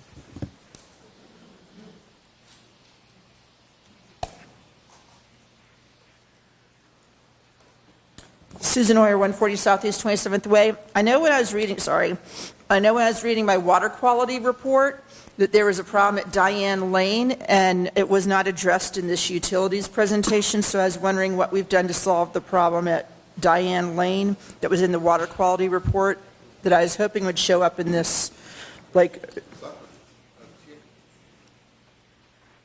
Michael Lloyd, Deputy Director, that was the THM issue? I don't know, I just remember the numbers were out of whack, and it was, I was hoping it would show on here that there was going to be some kind of repair work or something to fix that thing. So this is something that if you give them your contact information, because it's not really budget stuff, but obviously it's an important question. So if you give them your email or phone, and someone can look into that for you and get back to you. Okay, I just figured it would show up on here, some kind of repair work. I don't know, but it's not. No problem. Thank you.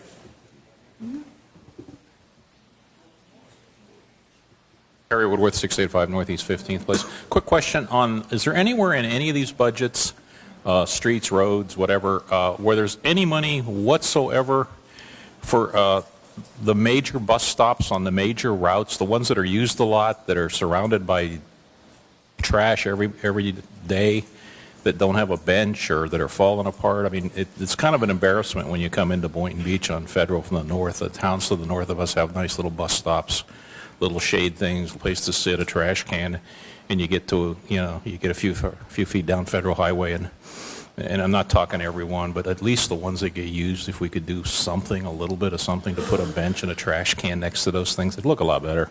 Just a thought. Thank you.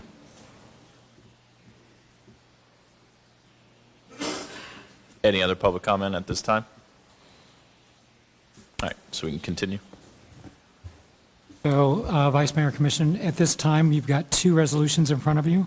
Excuse me, Tim, would you mind, I just have one question for Joe? Sure. I seen actually this doesn't have a slide number, but under capital improvements, water supply and the individual project list, I see that there's 60,000 allocated to water plant security, and my question is, without giving too much detail, how exactly is that 60,000 being spent? And my broader question here is, are we doing enough to ensure the security of our water plants? Michael Lowe, Deputy Director. Just to deal with the overall security thing, we are required to nowadays to repeatedly study what our security issues are and report them back to the EPA. There's a new initiative that we'll be responding to next year. The $60,000 is basically making improvements to our access and camera systems. We have a considerable amount of equipment that was put in with expert advice about 5 years ago, and we're constantly upgrading and maintaining it dependent upon how our operations are functioning. Camera systems. Camera systems, access control, automating gates, etc. We have a separate program on water security with the fire hydrants where you see us replacing the hydrants with the new style hydrant, which is far more secure than the old style. Yeah. Thank you. Yeah, that's something we're looking at. Sorry, can you speak to the microphone? Yeah, speak. Pardon me. Part of the 2018 Infrastructure Act requires us to reevaluate our risks, and we're doing that. We're moving forward with that as part of our program. Thank you. Any other questions or comments from the board? So one of the resolutions is to set a proposed millage rate. What's in front of you is 7.9 mils. Just a reminder that you'll be readopting this in September for a final millage rate. I just need to disclose that based on what you approve here, if you want to increase that millage rate in September, it requires a first-class notice to all property owners. You can always lower from what you adopt today with no official letter having to go out, but if you want to raise it in September, it will require a first-class notice to everybody. The second resolution is the adoption of the preliminary fire assessment. Legal has both of them with the numbers. I think Jim has to read parts of both of them for the record. So the millage rate is Resolution R19077.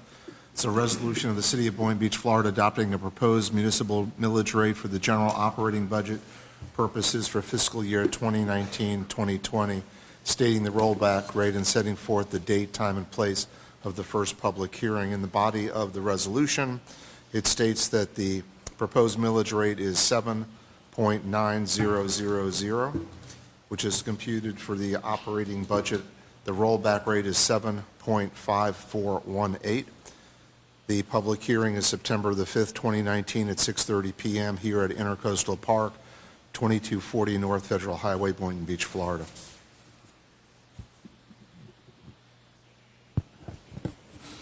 So at this time, pending any discussion, I'll entertain a motion to either maintain, increase, or decrease the millage rate. Motion to approve Resolution R19-077, 7.900. Second.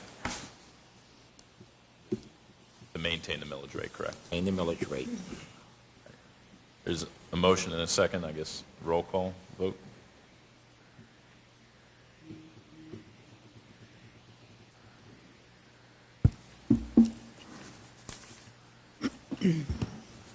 Vice Mayor Katz. Commissioner McCray. Yes. Commissioner Romulus. Aye. Commissioner Pensurga. Yes. 4-0. Resolution R19076, it's a resolution in the City of Boynton Beach, Florida, relating to the provision of fire rescue service facilities and programs in the City of Boynton Beach. It describes the method of assessing fire assessment costs against assessed property located within the City of Boynton Beach directing the preparation of an assessment roll, authorizing a public hearing, and directing the provision of notice thereof and providing an effective date. This maintains the residential rate of $120 and varying rates regarding non-residential property as follows. Commercial is .27, that's 27 cents. Industrial warehouse, 6 cents. Institutional, 30 cents. And nursing home, 30 cents. The hearing will be at 6:00 p.m. on September the 10th, 2019 at Intracoastal Park, 2240 North Federal Highway, Boynton Beach, Florida. At this time, I'll entertain any discussion on increasing, decreasing, or maintaining the fire assessment. So, I'm going to offer a motion to approve for discussion. is there a second? Discussion? Yeah, I'd like to ask staff, Lori, in regards to this fire assessment, are we going to still have in place the hardship program that we had like for years? Absolutely. We will advertise that and put that out all through social media and all other means. Tim can maybe expound on that. Last year, we had quite an increase in applications. I think over this, we're doing a little bit better job getting the word out, but still only probably about 30, 35. 35. Okay, in regards to, I don't know if Commissioner Pensurga is aware of this, but in regards to somebody who might not know what a hardship rate is, explain it a little further, I'm just saying. So the hardship application is available to anyone that meets income guidelines established by the Department of Health and Human Services. We follow what the county has as far as income per household, number of staff or number of people, so if 1, 2, 3, or 4. They fill out the application. It's a one-page application. The required submittal forms are either 3 months of bank statements, tax return. We verify it, and they get the $120 waived from the residential. And there's a period of time we advertise. It's usually through, we can't issue the application until you approve it in September. And then the deadline is usually October 15th, October 18th. And then we notify the state and notify the county to take it off the tax roll. Out of the number of applicants that apply every year, have we ever refused anyone? Well, there was one that got denied because the data that they submitted was insufficient and they couldn't supply the required data. Thank you. Any further discussion on maintaining the current fire assessment rate? All right. Have a roll call vote? Vice Mayor Justin Katz. Yes. Commissioner Mac McCray. Yes. Commissioner Christina Romulus. Commissioner Ty Pensurga. Yes. 4-0.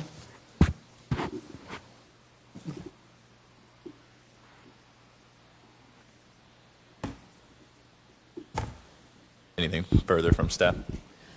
Other than saying thank you to the commission for your continued support, I think hopefully you see the demonstration of your professional staff, capable staff, and committed staff that work very hard for our city. I've told them all they've done an excellent job submitting their budgets, understanding we can't do everything at once, so working with me to be able to program our needs over the next few years, and we're always looking ahead. So I want to say thank you to them as well, because they really do an outstanding job, and I appreciate them very much. It's you as well. Thank you. Any final comments from the public? Any comments from the board? Yes. Board Member Ramos? If you all would indulge me just for a few minutes, I just had a few questions and comments about some things that I flagged in the budget that I want us to just take note of and potentially have in consideration as we move into future years. So I wanted to start with under the detailed expenditures under the city manager, general fund detail under city manager department. In regards to the part-time ADA coordinator assistant, there's no page number. Now listen along. Okay. So in regards to the part-time ADA coordinator assistant, this is a new personnel that's being added to staff, correct? Correct. And so just kind of going along the lines of ADA, being ADA compliant, how much does it cost us to contract our sign language interpreters on a yearly basis?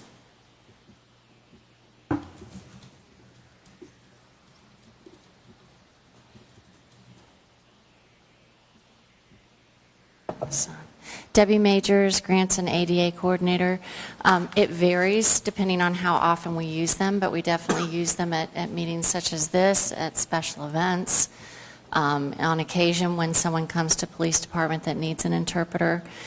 I would say on average we've spent probably about $12,000, 8 to 12,000. I know that's kind of a vary, but between the events and sometimes the event budget will pick it up, but I end up paying them out of the parking fine funds that we receive when someone illegally parks in a designated accessible parking space.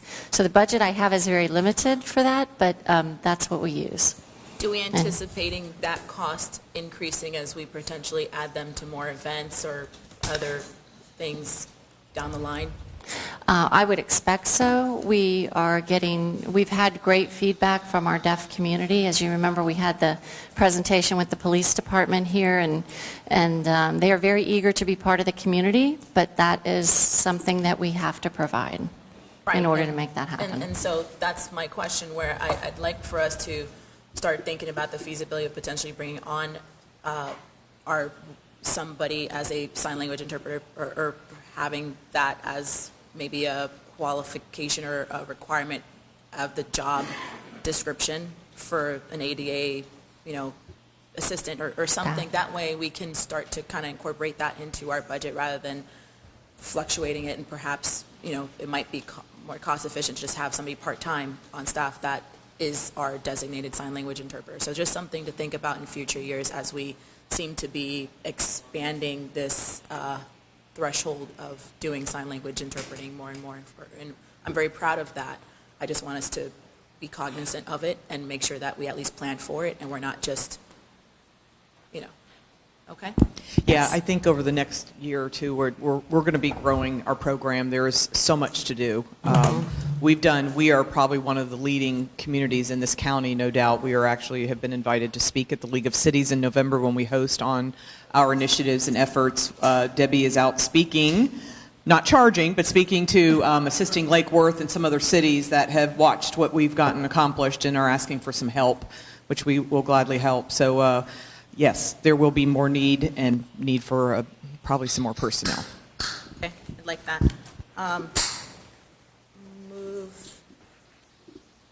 The line item under census, I've noticed that we only allocated $39.10 for that. Do we feel that that's enough? And the question in regards to how much money do we receive per person that's counted on the census? Isn't it like a significant amount? And so budgeting for that line item, I just want to make sure that we're accounting for everything that we potentially need to really get the information out there and get as many people counted within our city, because that's revenue that we could potentially be losing if we're not counting everyone. Eleanor Cristal, Marketing Director.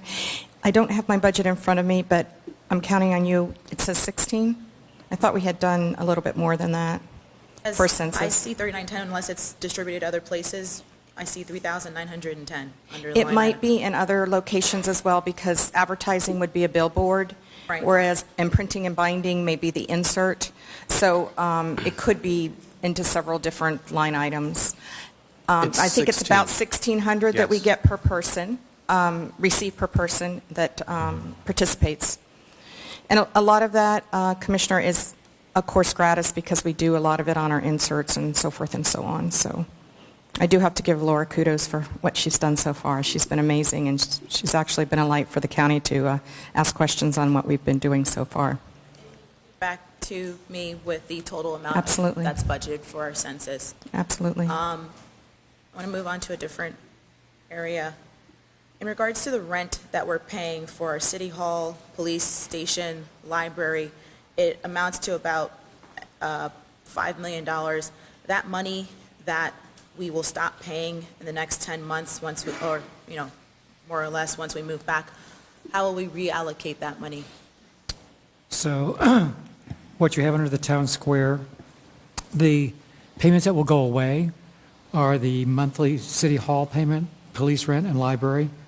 The rental payment to CFP for $4.4 million will stay each year going forward.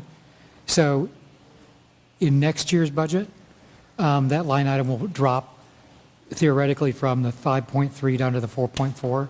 So depending on needs and requests, that $900,000 will be reappropriated for various things across the city. Because we're only budgeting 10 months of payments with the assumption that we'll move into the new buildings by August. I noticed that. Okay. All right. Next question, moving back to the topic of the election, what is the cost that we have to pay to the county if they're the ones who are managing the election and not us? So that $70,000 that I see that you guys allocated for districts 2 and 4, what would be our responsibility since we are not necessarily now having to manage our own election?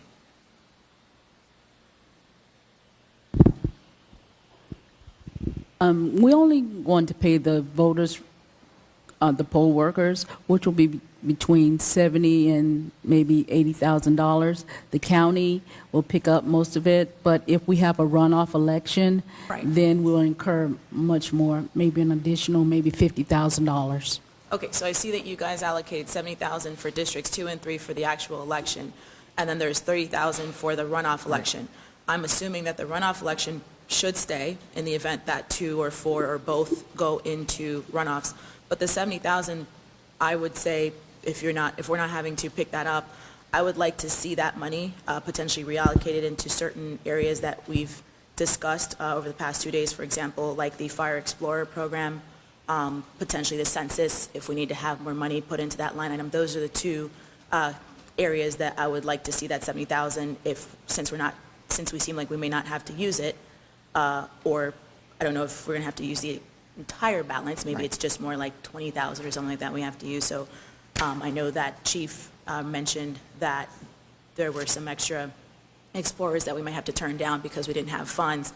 So I would like to see some of those funds reallocated into the Fire Explorer program and bring on some of those Explorers that potentially we were going to say no to.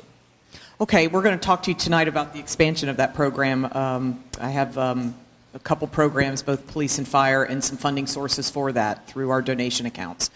So that may address that one for you. We'll find out. We've got to sit back down. I need Queen Esther to reach out to the supervisor's office and try to get a sense of what, of that 70, it sounds like we're going to be spending a good part of it.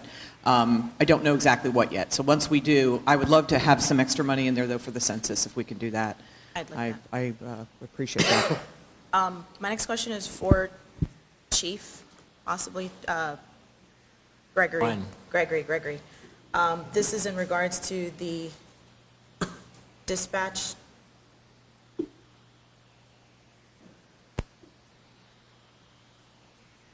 So under support services, there's 5 communications supervisors and 19 communications dispatcher unspecified. Just since it's not really itemized out, just wondering how many of those are full-time, how many are part-time, are they all full-time? Are the staffing levels adequate for our dispatch department? And how much are we having to pay in OT? I've heard certain things in terms of people are working overtime to kind of keep the department running, and I'm curious how well that department is being ran, and if everything is proper over there. Michael Gregory, Police Chief. Thank you for the question. We have about 6 vacancies right there now, which constitute the rationale for those for the overtime usage in the division, and we are also short an assistant communications manager. A search is underway, and interviews are occurring for the replacement. I expect a recommendation to be coming to me soon for who the recommended candidate is to be replaced as the assistant communications manager. And one of the top priorities for both the manager and the assistant manager will be follow up with a new recruiting effort to fill those vacancies. I believe the challenge is in that environment, it's a lot of turnover, no matter which department you go to. You can expect a certain amount every single year. The key will be maintaining an active recruitment list of candidates that we can select from and hire off of. As you can imagine, there is a strict background investigation that occurs, and there is months worth of training that goes into to develop these folks. So there's a number of factors that help sustain the communication system: good salaries and benefits, an active list of recruiting list of candidates available to be replaced, and then the expectation that you have a strong training program that can get the new people up to speed and trained properly to take the role of the folks that when you have that turnover. So we're working on all those measures, and a big piece of that will be replacing the actual assistant communications manager. And last year, we did a full overhaul. We worked with Human Resources to address any potential salary issues that were there, and I think we did some reclassifications to adjust salaries to maintain competitiveness, so I think we're good there.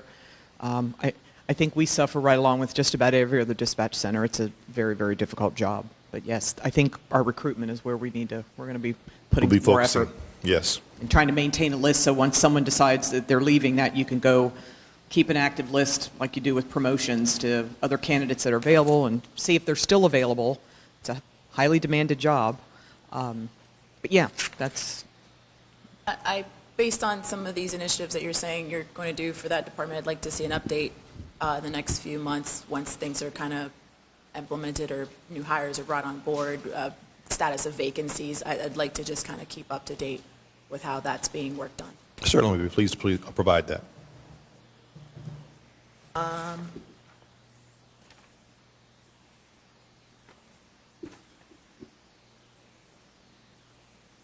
And then my last comment is simply just, I'd like to see more consistency between the departments of how personnel is listed on these detailed expenditures. Some departments have the personnel named that are in the positions. Others just have the names of the positions. I'm not asking for each and every single person to be named, especially if it's a multi-position. But for singular positions, I'd like to see people's names. I want to try to put names and faces and positions together. I think that's good for transparency, but also just for me to better know staff and appreciate you all for the hard work that you do each and every single day to keep our city running. So I'd like to see some more consistency over the board. Development does a good department of that, or good job of that, naming each person that holds the title within the department. But I see other departments don't do that. So I'd like to see that in future budgets where we name each individual in their position that they hold. That is all I have. Thank you. Any further comments from the board? All right. With that, I'll entertain a motion to adjourn.